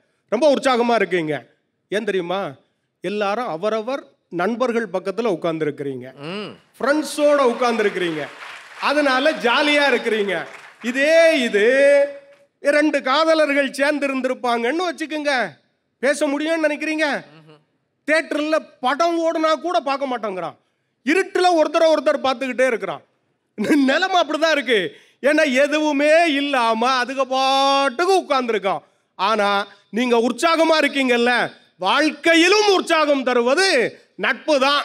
கவிதா ஜவஹர் மேடம் அடேங்கப்பா, அவ்வளவு அப்படியே கொண்டு வந்து ஒவ்வொரு விஷயமா கொண்டு வந்தாங்க. தாஜ்மஹால் சொன்னாங்க. தாஜ்மஹால் அது அவங்க ஒரு விஷயம் சொன்னாங்க தெரியுமா? நண்பனை பார்க்க போகும்போது அவன் அழுக்கு உடையோடு போவான், பழைய சாக்ஸை போட்டுட்டு போவான், கிழிஞ்ச செருப்பை போட்டுட்டு போவான், தலையெல்லாம் வாராமல் போவான், அப்படியே இருக்கும். ஆனால் காதலியை பார்க்க போகும்போது மேக்கப்போட போவான். இந்த பிள்ளையும் மேக்கப்போடு அவனை பார்க்குது. ஒன்று தெரியுமா? நண்பனை பார்க்கும்போது நீ எப்படி இருக்கிறியோ அப்படியே போகலாம். உன்னை உன் இயல்போடு ஏற்றுக்கொள்பவன் நண்பன், தோழி. ஆனால் காதலுங்கிறது அங்கே மேக்கப் தேவைப்படுவது. ஒன்று தெரியுமா? மழையில் நனைஞ்சிட்டோம்னா மேக்கப் கலைஞ்சிரும், அப்ப காதல் காணாம போயிரும். நீங்க ஒரு கொடை பிடிச்சிட்டு போக வேண்டியதானே? கொடை பிடிக்கிறதா? அதுவும் நண்பன் நமக்காக கொடை பிடிப்பான், நாம நல்லா இருக்கணுங்கிறதுக்காக நினைப்பான். இதுல என்னன்னா, காதல் என்பது இதயத்தை திருடுவது. அது ரொம்ப வருஷத்துக்கு முன்னாடி வந்த இதயத்தை திருடாதே படம் மேடம். இப்ப இது என்ன தெரியுமா உங்களுக்கு? எங்க ஊர்ல ஒரு பையன் காதலி வீட்டிலேயே புகுந்து திருடிட்டான், கேமராவில் சிக்கிட்டான், பிடிச்சிட்டாங்க. அந்த சப் இன்ஸ்பெக்டர் கேட்டார், ஏண்டா உனக்கு திருடுறதுக்கு வேற எந்த இடமே கிடைக்கலையா? காதலிக்க பொண்ணு வீட்டிலேயே திருடி இருக்கான்னு. ஒன்றும் இல்லையா, விட்ட இடத்துல தானே எடுக்கணும்னா. ஓ, அவன் நிறைய கொடுத்துருக்கான், நிறைய செலவு பண்ணியிருக்கான். இதுல வேற காதலி என்னது, நண்பர்கள் என்பது நட்சத்திரம் மாதிரி, காதல் என்பது நிலவு மாதிரி. முழு நிலவுங்கிறது என்னைக்கு இருக்கும்? ஒரே நாளில் தான் இருக்கும். அடுத்த நாள்ல இருந்து தேய ஆரம்பிச்சிடும், அப்புறம் அமாவாசை ஆயிரும். காதலிச்சா உன் வாழ்க்கை முழுக்க அமாவாசையா தான் ஆக போகுது அப்படிங்கிறத அந்த மேடம் ரொம்ப அழகா சொல்லி இருக்கிறாங்க. அதுல வேற எனக்கு அவங்க சொன்னது என்ன தெரியுமா? காதலியை பார்த்த இடம் நமக்கு ஞாபகத்துக்கு வரும் இல்லைங்களா? பார்த்த இடம் ஞாபகத்துக்கு வருது, சரி, சந்தோஷமா இருந்தா ஞாபகத்துக்கு வரும். பஸ் ஸ்டாப்லயே வச்சு அந்த காதலி கலட்டி விட்டுட்டு போறாளே, அது ஞாபகத்துக்கு வந்தா அது இனிமையாவா இருக்கும், சந்தோஷமாவா இருக்கும். இதுல வேற என்ன ஒன்று சொன்ன, எனக்கு எல்லாருமே அந்த பக்கத்துல இருந்து சொன்னாங்க, நண்பர்னா நண்பனை குடிக்க வைக்கிறான், கெடுக்க வைக்கிறான், அவனுக்கு அரியர்ஸ் வருது. எதுனா ஒன்று புரிஞ்சுக்குங்க, உண்மையான நட்பு இன்னொரு நண்பனையோ தோழியையோ கெடுக்காது, கெடுக்காதுங்க. நட்புங்கிறது நல்லவன் நல்லவள், அதை புரிஞ்சுக்குங்க. நண்பன்டான்னு ஏன் சொன்னான்னா, நண்பன் கூடவே நிற்பான், எல்லா இடத்திலும் கூட நிற்பான். நீங்க அரியர்ஸை பற்றி பேசுனீங்கல்ல, நானும் கல்லூரியில் படிச்சோம். ஏதோ நான் படிக்காத மாதிரியே நீங்க பேசிக்கிட்டு இருக்கீங்க. நாங்க அப்படி சொல்லலையே. நானும் காலேஜில் படிச்சேங்க, எனக்கும் 4 அரியர் இருந்தது. என்னால லாஸ்ட் செமஸ்டர்ல எப்படி பண்ண போறேன்னு தெரியல, தடுமாறிக்கிட்டு இருந்தேன். இங்கிலீஷ் லிட்ரேச்சர், நான் கிராமத்து பள்ளிக்கூடத்தில் படித்தவன், இங்கிலீஷ் கொஞ்சம் சுமாராக தான் வரும், அதனால தான் இங்கிலீஷ் வாத்தியாரா இருக்கேன். ஆனா என்ன தெரியுமா, லாஸ்ட் செமஸ்டர் வருது, என் நண்பர்கள் பண்ணாங்க, உனக்கு கொஞ்சம் தடுமாறுறால, என்ன பண்ணுவோம், குரூப் ஸ்டடின்னு போடுவோம். வா ஒரு மாசம் எங்க வீட்டுக்கு வான்னு சொல்லி என் நண்பன் வீட்டுக்கு அழைச்சிட்டு போய் அவங்க அம்மா எனக்கு சாப்பாடு போட்டாங்கங்க. என்னை படிக்க வைத்து என்னை ஆசிரியராக்கியது என் நண்பன். நடந்ததுங்க குரூப் ஸ்டடி. நீங்க இப்ப எங்க போனீங்கன்னா தெரியும், இந்த லைப்ரரி அரசு நூலகங்கள் இருக்குல்ல, பொது நூலகங்கள்ல போய் பாருங்க, நண்பர்களோடு இணைந்து போட்டி தேர்வுக்கு தயாராகி கொண்டிருப்பார்கள். IAS IPS மாதிரி UPSC கிளியர் பண்ண யார வேணாலும் கேளுங்க, நண்பர்கள் உதவியால் நான் வெற்றி பெற்றேன் என்று உறக்க சொல்லிக் கொண்டிருக்கிறார்கள். வெற்றியை நமக்கு பரிசாக தருபவன் நண்பன், தோல்வியை தருபவள் காதலியோ காதலனோ. காவியா மேடம் சொல்லும் போது சொன்னாங்க, காரல் மார்க்ஸோட வாழ்க்கையை சொன்னாங்க. காரல் மார்க்ஸும் ஜென்னி மார்க்ஸும் காதலிச்சு தான் கல்யாணம் பண்ணாங்க. ஆனால் ஒன்று தெரியுமா, வறுமையான வாழ்க்கை, எப்பவும் படிச்சுக்கிட்டே இருந்தாரு. ஆனால் இந்த வறுமையான காதல் வாழ்க்கைக்கு ஏங்கல்ஸ் அனுப்பின பணம் தான் பயன்பட்டது. அப்போ உங்கள் காதல் வாழ்க்கை சந்தோஷமா இருக்கணும்னா கூட நண்பனுடைய பணமும் உதவியும் தான் பயன்படும்ங்கிறது தான் முக்கியம். என்ன சூப்பர் ஸ்டார் ரஜினிகாந்த், எங்க சூப்பர் ஸ்டாரை பற்றி சொன்னாங்கல்ல, சூப்பர் ஸ்டார் எனக்கு உச்சத்தில் இருக்கிறார். அவருக்கு தாதா சாஹிப் பால்கே விருது கொடுத்தாங்க, இந்திய அரசாங்கத்தினுடைய நடிப்புக்கான உச்ச விருது. அந்த மேடையில் சூப்பர் ஸ்டார் ரஜினிகாந்த் சொன்னதை சொல்றேன். எல்லாரும் என்னை இன்னைக்கு பாராட்டுறீங்க. நான் ஒரு பஸ் கண்டக்டரா, சாதாரண ஒரு கண்டக்டரா இருக்கும்போது அந்த முடி அப்படியே கோதி விடுவேன். என் ஸ்டைலை பார்த்துட்டு அந்த பஸ்ஸை ஓட்டிக்கிட்டு இருந்தவர் ராஜ் பகதூர்ங்கிற என்னோட நண்பர், அவர் சொன்னார், உன்னுடைய ஸ்டைலுக்கும் உன்னுடைய திறமைக்கும் நீ வெறும் கண்டக்டரா இருக்கிறவன் இல்லை, சினிமா துறைக்கு போய் முயற்சி செய்தால் வெற்றி பெறலாம்னு பணம் கொடுத்து சென்னைக்கு அனுப்பியவர் என்னுடைய நண்பர் ராஜ் பகதூர். அவரால் தான் இந்த மேடையில் நிற்கிறேன்னு சொன்னார். அவர் சொல்லிட்டார், நீங்க சொல்ல மாட்டேங்கிறீங்க. அதான் விஷயம். நீங்க எல்லா விஷயத்துல அடுத்தது எங்க அண்ணன் யாரு சேஷாத்ரி, அவரை பற்றி சொல்லலைன்னா எனக்கு காதலிச்சா எந்த நிலைமைக்கு ஆகுங்கிறதுக்கு அவருடைய தலை ஒரு சாட்சி. ஒரே மொட்டை தான் இல்லைங்க, அவர் ஸ்டைலிஷா இருக்கிறார். ஓ ஸ்டைலிஷா இருக்கிறாரோ, ரொம்ப ரொம்ப சந்தோஷம். அவர் என்ன சொன்னார், நட்பு திட்டிக்கொண்டே இருக்கும், காதல் ஒட்டிக்கொண்டே இருக்கும். இந்த ஒட்டுண்ணின்னு ஒரு இது உண்டுல்ல, அது என்ன பண்ணோம், ஒட்டிக்கிட்டு நம்மகிட்ட இருந்து எல்லாத்தையுமே எடுத்துக்கிட்டே இருக்கும். நண்பன் திட்டுவான், என்ன சொல்லுவான் தெரியுமா, அவளை நம்பாதடா, அது சரியில்லை, இன்னொரு பையன்கிட்ட பேசினதை பார்த்தேன், கலச்சி விட்டுருவா அப்படின்னு நண்பன் திட்டிக்கொண்டே இருப்பான். நட்பு என்பது சந்தோஷத்தில் சேர்ந்திருக்கிறது இல்லை, உனக்கு பிரச்சனை வரும்போது மட்டும் இல்லை, பிரச்சனை வராமல் இருக்கிறதுக்காகவும் பாதுகாப்பாக இருப்பான். அப்படி திட்டி திட்டி நண்பனை சரி செய்பவன் உண்மையான நண்பன். அதனால்தான் திருக்குறள் சொல்லிச்சு, நகுதர் பொருட்டொன்று நட்பு மிகுதிக்கொண் மேற்சென்று இடித்தல் பொருட்டு நட்பு அப்படின்னு சொன்னாங்கங்க. பொதுவாக என்னன்னா, நீங்க காதலிக்கிறது எனக்கு ஆட்சேபனை இல்லை, ஆனால் காதலிச்சா பல சிக்கல்கள் இருக்கு. இந்த பறக்கிறத பற்றி எல்லாம் பேசுனாங்கல்ல, உண்மைதான். அது தரையில் கால் நிற்காது, செல்போனில் சார்ஜ் நிற்காது, பர்ஸில் பணம் நிற்காது, செலவு பண்ணிக்கிட்டே இருப்பாங்க. மொத்தத்தில் நம்ம நடுத்தருவில் தான் நிற்போம். இதுதான் காதலோட. ஒரே ஒரு கேள்வி கேட்குறேன், இந்த கேள்வியோட இது பண்ணுறேன். நீங்கள் காதலன் காதலி இருந்தால் சரி, உன்னுடைய காதலிக்கிட்ட இருந்து உனக்கு ஒரு ஃபோன் வருது, ஏதோ ஒரு முக்கியமான வேலையில் இல்லை கவனிக்காம அட்டன் பண்ணலன்னு வச்சுக்குங்க, அவ்வளோதான், அட்டன் பண்ணலன்னு வச்சுக்குங்க, என்ன ஆகும்? நிம்மதியாக தூங்க முடியும்னு நினைக்கிறீங்க? திருப்பி நம்ம கால் பண்ணா இந்த பிள்ளை பேசாது, திருப்பி நம்ம கால் பண்ணிக்கிட்டே இருப்போம், பேசாது. சரி ஏதோ ஒன்று கோபத்தில் இருக்குன்னு தூங்கிட்டோன்னு வச்சுக்கோங்க, மெசேஜாக போடும், என்ன எல்லாம் நீ கண்டுக்க இல்லை, ஆரம்பத்தில் இருந்த மாதிரி இல்லை, இப்போ இல்லை மெசேஜ் போட்டு டார்ச்சர் பண்ணும். திரும்ப டெக்னிக்கலா உங்களுக்கு எப்படி தெரியுது? எல்லாம் ஒரு அனுபவம் தான். ஏங்க அவர் சேஷாத்திரிக்கு இவ்வளவு அனுபவம் இருந்தா எனக்கு எவ்வளவு அனுபவம் இருக்கும்? அனுபவம் இருக்குல்ல, திட்டிக்கிட்டே இருக்கோங்க, டார்ச்சர் பண்ணும். நைட்டு தூங்கவும் விடாது, அதுவும் தூங்க விடாது, நம்மளையும் தூங்க விடாது. காதல்னாலே டார்ச்சர். ஆனால் அதே நேரத்தில் நண்பன் ஃபோன் பண்ணும்போது நாம் அட்டன் பண்ணலன்னு வச்சுக்கோங்க, பைக் எடுத்துட்டு தேடி வந்துடுவான். நண்பா நீ எப்பவும் அட்டன் பண்ணுவியே, என்னாச்சுடா உனக்குன்னு ஓடி வந்து நம்மை பார்ப்பவன் நண்பன். நீங்க இன்பத்தில் துணை நிற்பவன் மட்டும் நண்பன் அல்ல, துன்பத்தில் தோள் கொடுப்பான். பொதுவாக என்னன்னா, இப்போ ஒரு நண்பனுக்கும் உயிர் நண்பனுக்கும் வித்தியாசம் இருக்குங்க. நண்பன்னா மச்சான் எனக்கு காசு தேவை இருக்குடா அப்படின்னு கேட்டோம்னா அவன் நண்பன். மச்சான் காசு தேவைடான்னு அவன் பாக்கெட்லேருந்தே எடுத்தோம்னா அவன் உயிர் நண்பன். மச்சான் எனக்கு அங்கே வரைக்கும் போனோம்டா லிஃப்ட்டு தான்னு அவன் பைக்கில் ஏறி உட்கார்ந்தா நண்பன். மாப்பிள்ள உன் பைக்கை எடுத்துக்கிறேன்டா அப்படின்னு சொல்லி எடுத்துட்டு போனா அது உயிர் நண்பன். நட்பில் உயிர் நட்பு நிறைய இருக்கிறது. நல்ல நட்புகளை நீங்கள் தொலைத்து விடாதீர்கள். காதல் பிரச்சனை பண்ணும். காதலிப்பது என்பது படிக்கிற காலத்தில் மட்டுமில்லை, எல்லா காலத்திலும் சிக்கல் இருக்கிறது. காதலை விட்டுவிட்டு நண்பர்களை ஏற்றுக்கொள்ளுங்கள். உங்கள் பெற்றோர்களும் உங்களை மதிப்பார்கள். வாய்ப்புக்கு நன்றி, வணக்கம். அருமை அருமை. ரெண்டும் கம்பீரமாக ரெண்டு அணியும் பேசி இருக்கிறார்கள். இந்த காதல் இருக்கே, அதை இவங்க எல்லாரும் ரொம்ப சாதாரணம்னு தள்ளினாங்க. அது என்னையே பெரிய விஷயம்னாங்க.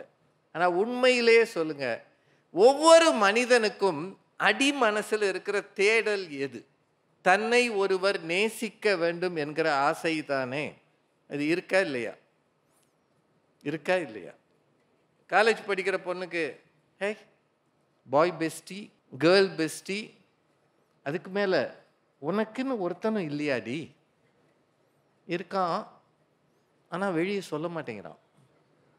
நான் முஞ்சியாவே இருக்கான். நான் வர்ற நேரமெல்லாம் வர்றான், ஆனால் வாயை திறந்து பேச மாட்டேங்கிறான். எனக்கு அவனை ரொம்ப பிடிக்கும் டி, அவனுக்கு என்ன பிடிக்குதான்னு தான் தெரியலை அப்படின்னு ஒருத்தர் கூட பேசினதே இல்லையா? நான் உண்மையிலே சொல்கிறேங்க, காதல் அரும்புகிற பருவம் இருக்கு இல்லையா, அது இளமை பருவம். அதுதான் வாழ்க்கையின் உன்னதமான பருவம் என்பதில் ரெண்டு கருத்து கிடையவே கிடையாது. அதுதான் உன்னதமான பருவம். காதலித்து பார், உன்னை சுற்றி ஒளிவட்டம் தோன்றும், உலகம் அர்த்தப்படும், ராத்திரியின் நீளம் விளங்கும், கையெழுத்து அழகாகும், தபால்காரன் தெய்வமாவான்னு அந்த காலத்தில் வைரமுத்து கவிதை எழுதியிருக்கிறார். இப்போ தபால்காரனுக்கு வேலை இல்லை, தபால் ஆஃபீஸே இல்லை. இப்போ பூரா எஸ்எம்எஸ், எம்எம்எஸ், அப்புறம் வீடியோ கால். ராத்திரி 12 மணிக்கு, டேய் குட்டி பிசாசு தூங்கிட்டியா? அவன் அங்கேருந்து இல்லை டி, இந்த இல்லைன்றதை தமிழில் எழுதி டின்னு இங்கிலீஷில் போடுறான். இல்லை டி, அத்தானே பார்த்தேன், எனக்கு குட் நைட் சொல்லாமல் நீ எப்படி தூங்குவ? அதுக்கு தாண்டி காத்து இருக்கிறேன். அவங்க வீட்டில் அவங்க அம்மாவும் அப்பாவும் அந்த பொண்ணு படிக்குதுன்னு நம்பிக்கிட்டு இருக்கிறாங்க. அவள் ராத்திரி கூட ஃபோனில் ஏதோ பார்த்து படிச்சுக்கிட்டே இருக்கா.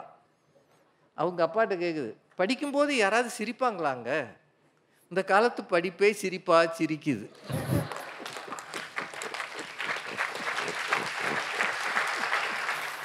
அதனால சிரிச்சாலும் சிரிச்சிருப்பாங்கன்னு அவர் நினைக்கிறார். ஆனால் ஏதோ ஒரு ரகசிய பரிமாற்றம். திருக்குறளில் ஒரு குறள் உண்டு, ஏதிலார் போல பொது நோக்கு நோக்குதல் காதலார் கண்ணே உழ. ஒரு அருமையான குறள். ஒரு 100 பேர் இருக்கிற இடத்துல 2 பேர் காதலர்களாக இருக்கிறாங்க. ஆனால் நம்ம பார்வையில் அவங்க கண்டுக்கவே மாட்டாங்க. இவ அவனைய காதலிக்கிறா, அவள் இவனைய காதலிக்கிறான்னு நமக்கு தெரியாது. ஏதிலார்னா அறிமுகம் இல்லாதவர் போல, அப்படியே ஜென்ரலாக எல்லாரையும் பார்க்குற மாதிரி பார்ப்பாங்க. ஆனால் அவங்க 2 பேருக்குள்ளேயும் ஒரு பார்வை பரிமாற்றம் இருக்கும். அவள் பார்த்துட்டான்னு வைங்க, அதில் வர்ற சந்தோஷம் அதுக்கு நிகர் இருக்குங்களா? ஒரு வார்த்தை கேட்க 1 வருஷம் காத்திருந்தேன்னு ஒரு பாட்டு இருக்குல்ல, யாரோ நல்லா பாடுறாங்க போலையா?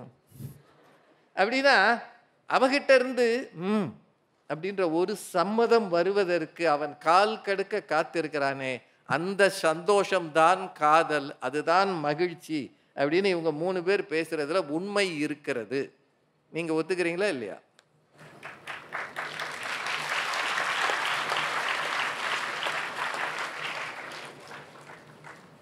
ஒரு ஆன்மா தன்னுடைய இன்னொரு பாதியை தேடும் தேடலே காதல். ஆன்மாவுக்கு 2 பாதி இருக்கான். ஒரு பாதி இன்னொரு பாதியை தேடி போகிறது. தேடுகிற தேடல் தான் காதல். அந்த தவிப்பும் தத்தளிப்புமே காதல்னு சொன்னான். அது ஒரு தத்தளிப்பியா, ஒரு தவிப்பியா? ஆனந்த அவதி. நேற்று பேப்பரில் பாருங்க, அமெரிக்காவிலேருந்து ஒருத்தன், அமெரிக்கன் சிட்டிசன், இந்தியாவில் ஒரு காதலியை தேடி விசா கேட்டு அலைஞ்சிருக்கிறான். கடைசியில் நம்ம கவர்மெண்ட்டு 5 வருஷம் விசா கொடுத்துருக்கு. அவன் வந்து காதலியை பொது வழியில் கட்டி தழுவி அரசாங்கத்துக்கு நன்றி சொல்லியிருக்கான். அவனுக்கு பாருங்க, அமெரிக்காவில் எத்தனை கோடி பேர் இருக்கிறாங்க, அங்கே ஒருத்தரும் சிக்காம இந்தியாவில் வந்து ஒரு பொண்ணை காதலிக்கிறான்னா எல்லை கடந்து இதயம் பரிமாறப்படுவது தான் காதல். அதான் பெரிய விஷயம் சார். நமக்கும் பாகிஸ்தானுக்கு சண்டை நடக்குது, அங்கேருந்து ஒரு பொண்ணு ஓடி வந்துடுது. இங்கே ஃபேஸ்புக்கில் தான் ஏன் காதலிச்சிருக்காங்க. என்னுடைய காதல் கணவன் இங்கே இருக்கிறான்னு ஒரு பொண்ணு வருது அப்படின்னா எல்லா தடுப்புகளையும் மீறி, எல்லா கட்டுப்பாடுகளையும் மீறி, பெற்றோரை கூட உதறி தள்ளிவிட்டு ஒருவனை போகச் செய்யும் என்றால், ஒருத்தியை போகச் செய்யும் என்றால் அந்த ஈர்ப்பு தான் காதல். அது இனிமை தருகிறதுன்றது 3 பேர். இந்த மார்க்ஸு, ஜென்னி, அது மட்டும் இல்லை, இந்த காதலில் ஹாப்பி ஹார்மோன்ஸ் வரும்னு சேஷாத்ரி தான் சொன்னார்னு நினைக்கிறேன். உள்ளுக்குள்ளே ஒரு உற்சாகம் வரும். உண்மையிலே சொல்கிறேங்க, ரொம்ப சோம்பேறியா ஒரு பிரயோஜனம் இல்லாமல் தூங்கி வழிகிற ஒருத்தனுக்கு மட்டும் காதலி சிக்கட்டும், அதுக்கப்புறம் அவன் நடையிலேயே ஒரு கம்பீரம் வந்துடும். அவ்வளவு சுத்தமாக இருப்பான், 3 நேரம் குளிப்பான், முகத்தை அழகாக்குவான், வாசல் வரைக்கும் போயிட்டு ஓடி வந்து தலையை சீவுவான், போட்ட சட்டையை கழட்டி போட்டு திரும்ப ஒரு சட்டையை போடுவான், திரும்ப போயிட்டு வந்து ஒரு டிஷர்ட் மாட்டிட்டு இப்படி நிற்பான். ஏம்மா நான் நல்லா இருக்கேனா? ஏன்டா கிறுக்கு பையலே, ஏன்டா 3 சட்டையை கழட்டி போட்ட? இருக்கட்டும்மா, எதுலையாவது நான் நல்லா இருக்கேனான்னு நான் பார்த்துக்கிறேன். தன்னைத்தானே கண்ணாடியில் ஒருத்தன் அழகு பார்க்கிறான் என்றால் அவன் காதல் வயப்பட்டு இருக்கிறான் என்று அர்த்தம். சார், நம்ம காதுக்குள்ள தேவதை மாதிரி ஒரு பொண்ணு வந்து, அப்புறம் என்ன நீங்கள் என்னை பார்க்கவே மாட்டேங்கிறீங்க, ஏன் அந்த பக்கமே பார்க்குறீங்க, சொல்லுங்க, நிஜமாக சொல்லுங்க, நான் அழகாக இருக்கேனா? இந்த கேள்வியை கேட்காத பெண்கள் இருப்பாங்களா? முத்துக்குமரன் இல்லைன்றார். ஒவ்வொரு காதலனிடமும் காதலி அடிக்கடி கேட்கிற கேள்வி, நான் அழகா இருக்கேனா? அவன் என்ன கேட்பான்றீங்க, உனக்கு என்ன பிடிச்சிருக்கா? பிடிச்சிருக்கா? டேய் உன்னதாண்டா பிடிச்சிருக்கு, எத்தனை தடவைடா சொல்றது அப்படின்னு. சார், அந்த கொஞ்சல் அப்படின்றது தாயிடம் கிடைத்த பிறகு யார்கிட்ட கிடைக்கும்ன்றீங்க? காதலியிடம் மட்டும்தான் கிடைக்கும். அதான் சந்தோஷம், அதான இனிமை தரும், போகிற வழியெல்லாம் மகிழ்ச்சி தரும் காதல். இந்த முதியோர் காதெல்லாம் சொன்னாங்கல்ல, வயதான காலத்தில் கூட முதியவர்கள் மத்தியிலே காதல் வரும்னு முதல் மரியாதையில் காட்டினாரு பாரதி ராஜா. வயதான காலத்தில், எல்லா காலத்திலும் காதல் வரும். இவங்க என்ன சொல்றாங்க, காதல்னா ஒரு தடவை தான் வரணும், திரும்ப திரும்ப எலெக்ஷன் மாதிரி அடிக்கடி வரப்படாது.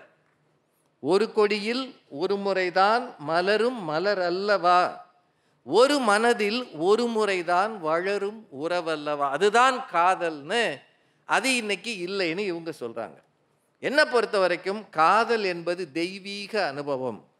அது இல்லாதவர்கள் அதை பற்றி திட்டுகிறார்கள், அது கிடைத்தவர்கள் அந்த நினைவில் வாழ்கிறார்கள். அதுல மாற்றமே கிடையாது. காதலர்கள் தோற்று போகலாம், ஆனால் காதல் ஒரு நாளும் தோற்காது. அது கல்லறையில் கூட உயிர் பெற்று இருக்கு.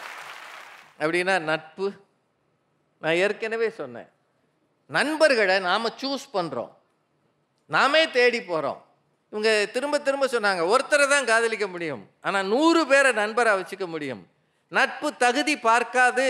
நண்பனின் தாய் என்னுடைய தாய், நண்பனின் சகோதரி என்னுடைய சகோதரி, நண்பனின் வீடு என்னுடைய வீடு என்று எவன் நினைக்கிறானோ அவன்தான் உண்மையான நண்பன். தண்ணி அடிக்க கூட்டிட்டு போறவன் இல்லை, பைக்கில் 4 பேர் ஏறி தலைகீழா ஓட்டுறவன் இல்லை. கோயம்புத்தூரில் பாருங்க, மேம்பாலம் கட்டி வச்சிருக்கிறாங்க, அதில் 7 பேர் ஓடுறான் நடுராத்திரியில், படு ஸ்பீடாக ஓட்டி ஆக்சிடென்ட் ஆகிறான். அவன் நண்பன் அல்ல. நம்முடைய உயிருக்கும் எதிர்காலத்துக்கும் உத்தரவாதம் தர எவன் உதவி செய்கிறானோ அவன்தான் நண்பன். அந்த நட்பு தான் இங்க இருக்குன்னு இவங்க சொல்லுறாங்க. சூப்பர் ஸ்டார் வரைக்கும் போயிட்டாங்க. திருவள்ளுவர் அவங்க நிறைவா சொன்னாங்கல்ல, புறம் அகம் ரெண்டும் தான் தமிழர்களின் வாழ்க்கை, அகம் வேற புறம் வேற அப்படின்னு கவிதா ஜவஹர் சொன்னாங்க. திருவள்ளுவர் நட்புக்கு 5 அதிகாரம் எழுதினார். நட்பு, தீ நட்பு, கூடா நட்பு, நட்பு ஆராய்தல், பழைமை, 5 அதிகாரம் 50 பாட்டு. அது காரணம் இருக்கு. மனித வாழ்க்கைக்கு நட்பு ரொம்ப முக்கியமானதுன்னு வள்ளுவர் நினைத்தார். உடுக்கை இழந்தவன் போல் அங்கே இடுக்கண் களைவதாம் நட்பு தன்னுடைய உடைகள் களையும் நேரத்தில், தானாக அவிழ்ந்து விழும் நேரத்தில் மானம் காக்க கைகள் விரைவதைப் போல ஒரு மனிதனுக்கு அவமானம் வந்தால் முந்தி நின்று தாங்குபவன் தான் நண்பன் என்று திருவள்ளுவர் நினைக்கிறார். நகுதற் பொருட்டன்று நட்டல் மிகுதி கண் மேற்சென்று இடித்தற் பொருட்டு, அந்த குறளை கூட ராஜ்குமார் சொன்னார். ஒரே ஒரு விஷயம் மட்டும் சொல்லிடுறேன். இது என்னுடைய வாழ்க்கையில் நடந்தது. படிக்கிற காலத்தில் என்கிட்ட ரொம்ப வசதிகள்லாம் கிடையாது, சாதாரண குடும்பம். நான் ஒரு நாள் கூட என்னோட கல்லூரி நாட்களில் சொந்த செலவில் டீ சாப்பிட்டது இல்லை. போக்குவரத்துக்கு உரிய காசு தான் என் கையில் இருக்கும். ரொம்ப பரிதாபமான நான் 4-5 பிள்ளைங்க படிக்கிற ஒரு ஆசிரியர் வீட்டு குடும்பம். என் கூட படித்தவங்களாம் ரொம்ப வசதிக்காரங்க. நான் சொல்கிறது 1979-80. அப்போவே காரில் வர்றவங்க எனக்கு நண்பர்கள் இருந்தாங்க. காரில் வருவான். அந்த காலத்தில் ஆசிரியரே சைக்கிளில் தான் வருவார். கல்லூரி ஆசிரியர் காரில் வருவானுங்க. ஒரு நாள் கூட நீயே காசு வசதி இல்லாதவன், மட்டமான சட்டை போட்டிருக்க, நல்ல செருப்பு கூட போடலை, நீயெல்லாம் எனக்கு ஃப்ரெண்டானு ஒரு பய கூட என்கிட்ட சொன்னதில்லை. அவங்க வண்டியில் என்னை சந்தோஷமாக ஏற்றி உட்கார வச்சு என்னை ஊர் அப்படியே சுற்றி வருவானுங்க. இன்னைக்கு என்னை பார்க்கும்போது இவன் என் ஃப்ரெண்டுன்னு சொல்கிறது அவங்களுக்கு ஒரு சந்தோஷம். ஏன்னா 4-5 பேருக்கு தெரியும், சமூகத்தில் ஒரு பேச்சாளர்னா எனக்கு தெரியும். ஆனால் இன்னைக்கு இல்லை. நான் தடுமாறி நின்ற காலத்தில், எந்த வேலைக்கும் வருமானத்துக்கும் வாய்ப்பு இல்லாமல் இருந்தபோது எனக்கு தோள் கொடுத்த நண்பர்கள் இன்றைக்கும் எனக்கு நண்பர்களாக இருக்கிறார்கள் என்பது மறக்கவே முடியாது. இந்த காதலில் ஒரு பெரிய பிரச்சனை இருக்கு. எனக்கு தெரிய சமீபகால காதல் எல்லாம் எதையோ தேடுகிற இனக்கவர்ச்சியின் தேடலாக இருக்கிறது, உடல் தேடலாக இருக்கிறது. உடல் தேடல் தீர்ந்த பிறகு விட்டு விட்டு ஓடி போகிறதாக இருக்கிறது, தொடர்கிறதாக இல்லை. அதிகம் ஒரு 5-10% மோசமாக இருக்குது. நிறைய பேர் காதலில் ஈடுபட்டு, குறிப்பாக படிக்கிற காலத்தில் காதலில் ஈடுபட்டு வாழ்க்கையை தொலைத்திருக்கிறார்கள். 2 பேரும் சேர்ந்து போலீஸ் ஸ்டேஷனில் போய் நின்னா குடும்பம் அவமானப்படும், 2 குடும்பம் அவமானப்படும். இதை விட கொடுமை, ஊரில் ஜாதி சண்டை வருது, சமய சண்டை வருது, சமூக சண்டை வருது. 2 பேரின் சொந்த மகிழ்ச்சிக்காக சமூகம் தீப்பற்றி எரிகிறது. ஆனால் 2 பேர் நட்பாக இருந்ததற்காக ஒரு சமூகத்திலும் ஒரு நாளும் சண்டை வந்ததாக வரலாறே கிடையாது. உண்மையிலேயே என்னுடைய நண்பர்களை நினைத்தா நான் இப்போவும் சந்தோஷப்படுவேன். என்னுடைய திருமணத்து அன்னைக்கு வெறும் 300 ரூபாய்க்கு ஒரு கார் வாடகைக்கு எடுக்க என்கிட்ட வசதி இல்லை. அன்னைக்கு என்னோடு படித்த நண்பன் அண்ணாமலைன்னு ஒருத்தன் இன்னமும் எனக்கு நண்பனாக இருக்கிறான். அவங்க வீட்டில் கார் இருந்தது. அவன் சொன்னான், நான் உனக்கு கார் ஓட்டுறேன்டா, நீ கவலைப்படாதடா, நீ ஏன்டா செலவு பண்ணுற, நான் I'll be that car driver அப்படின்னு அவன் காரில் உட்காந்து ஓட்டுறான். திருமணம் முடிந்து நானும் என் வீட்டம்மாவும் அந்த காரில் ஏறி உட்காடுறோம். வண்டி நகர்ந்து போகுது. அப்போது ஒரு இடத்துல யாரோ குறுக்க வந்தாங்கன்னு சடன் பிரேக் போடுறான். இப்போது அந்த வண்டியில் இருந்தவங்க என்னுடைய ரிலேட்டிவ்ஸ், குறிப்பாக என் வீட்டுக்காரம்மாவோட சொந்தக்காரங்க. ஒரு லேடி வந்து, ஏ டிரைவர் கவனமாக போ, புது மாப்பிள்ளை உட்காந்துருக்கிறார் அப்படின்னு சொல்லிட்டாங்க. அவன் டிரைவராக, அவன் ஓனரு. எனக்கு பதறி போச்சு. அவன் வந்து கதவை திறந்து இறங்கடா எல்லாரும். இந்த அம்மா என்னை டிரைவர்னு சொல்லுது. ஏன்டா நானே உனக்கு ஓசியில் கார் ஓட்டிக்கிட்டு இருக்கேன், என்னை டிரைவர்னு கேவலமாக பேசுகிறாங்கன்னு நினச்சிட்டான்னு வைங்க, என் கதி என்ன ஆகும்? நான் பின் சீட்டில் இருந்து அவன் தோலை அப்படி தொட்டேன். அவன் திரும்பி பார்த்து, டே உனக்காக டிரைவர் ஆகிறது எனக்கு சந்தோஷம்டா அப்படின்னு சொன்னான்.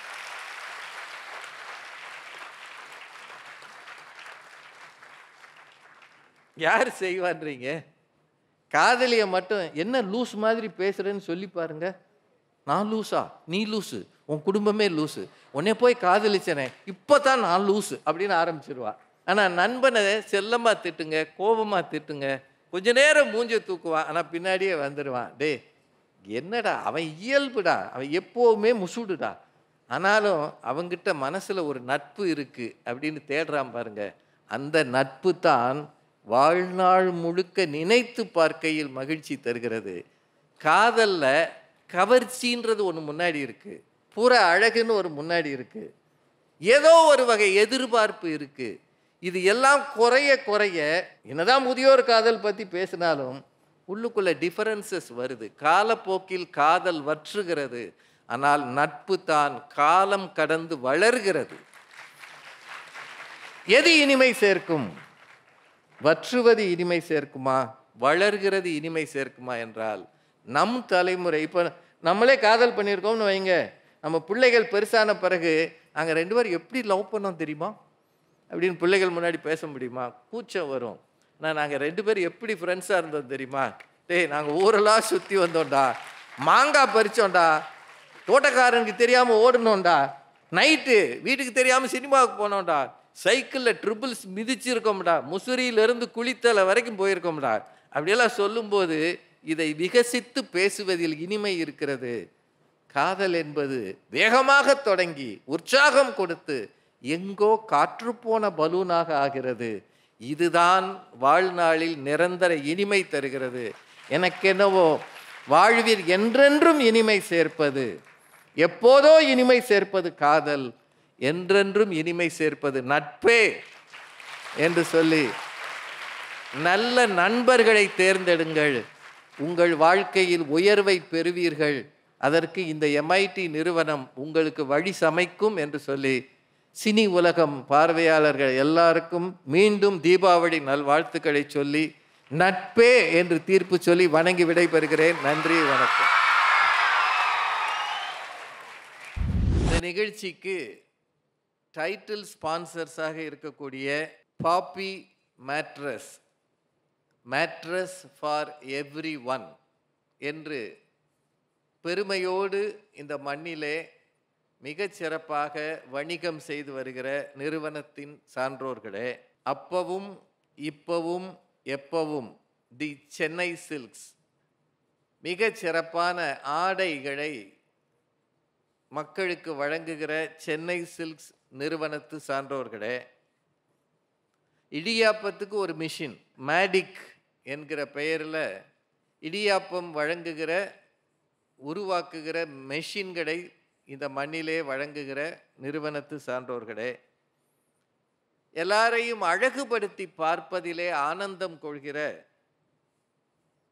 த நேச்சுரல்ஸ் சலூன் சார்ந்த பெரியோர்களே, holiday partners, happy holidays, a way to the new world என்று எல்லாரையும் பல்வேறு சுற்றுலா தலங்களுக்கு மிக இன்பமாக சென்று வர உதவுகிற ஹாப்பி ஹாலிடேஸ் நிறுவனத்து சான்றோர்களே, health partner Epione centre for pain relief and beyond, special partner MBM கூட்டு பெருங்காயம், சுவைத்தவர் நெஞ்சமெல்லாம் சமைத்தவர் நிலைத்திட என்று சிறப்பாக மக்களுக்கு சுவை கூட்டுகிற MBM கூட்டு பெருங்காயம் நிறுவனத்து சான்றோர்களே, யாஸ்கோ ஷர்ட்ஸ், ட்ரௌசர்ஸ், தோத்தீஸ் நிறுவனம் சார்ந்த பெருமக்களே, எஜுகேஷனல் பார்ட்னர் நீங்கள் எல்லாரும் பயிலுகிற MIT இன்ஸ்டிடியூஷன்ஸ் முசிறி சார்ந்த பெருமக்களே,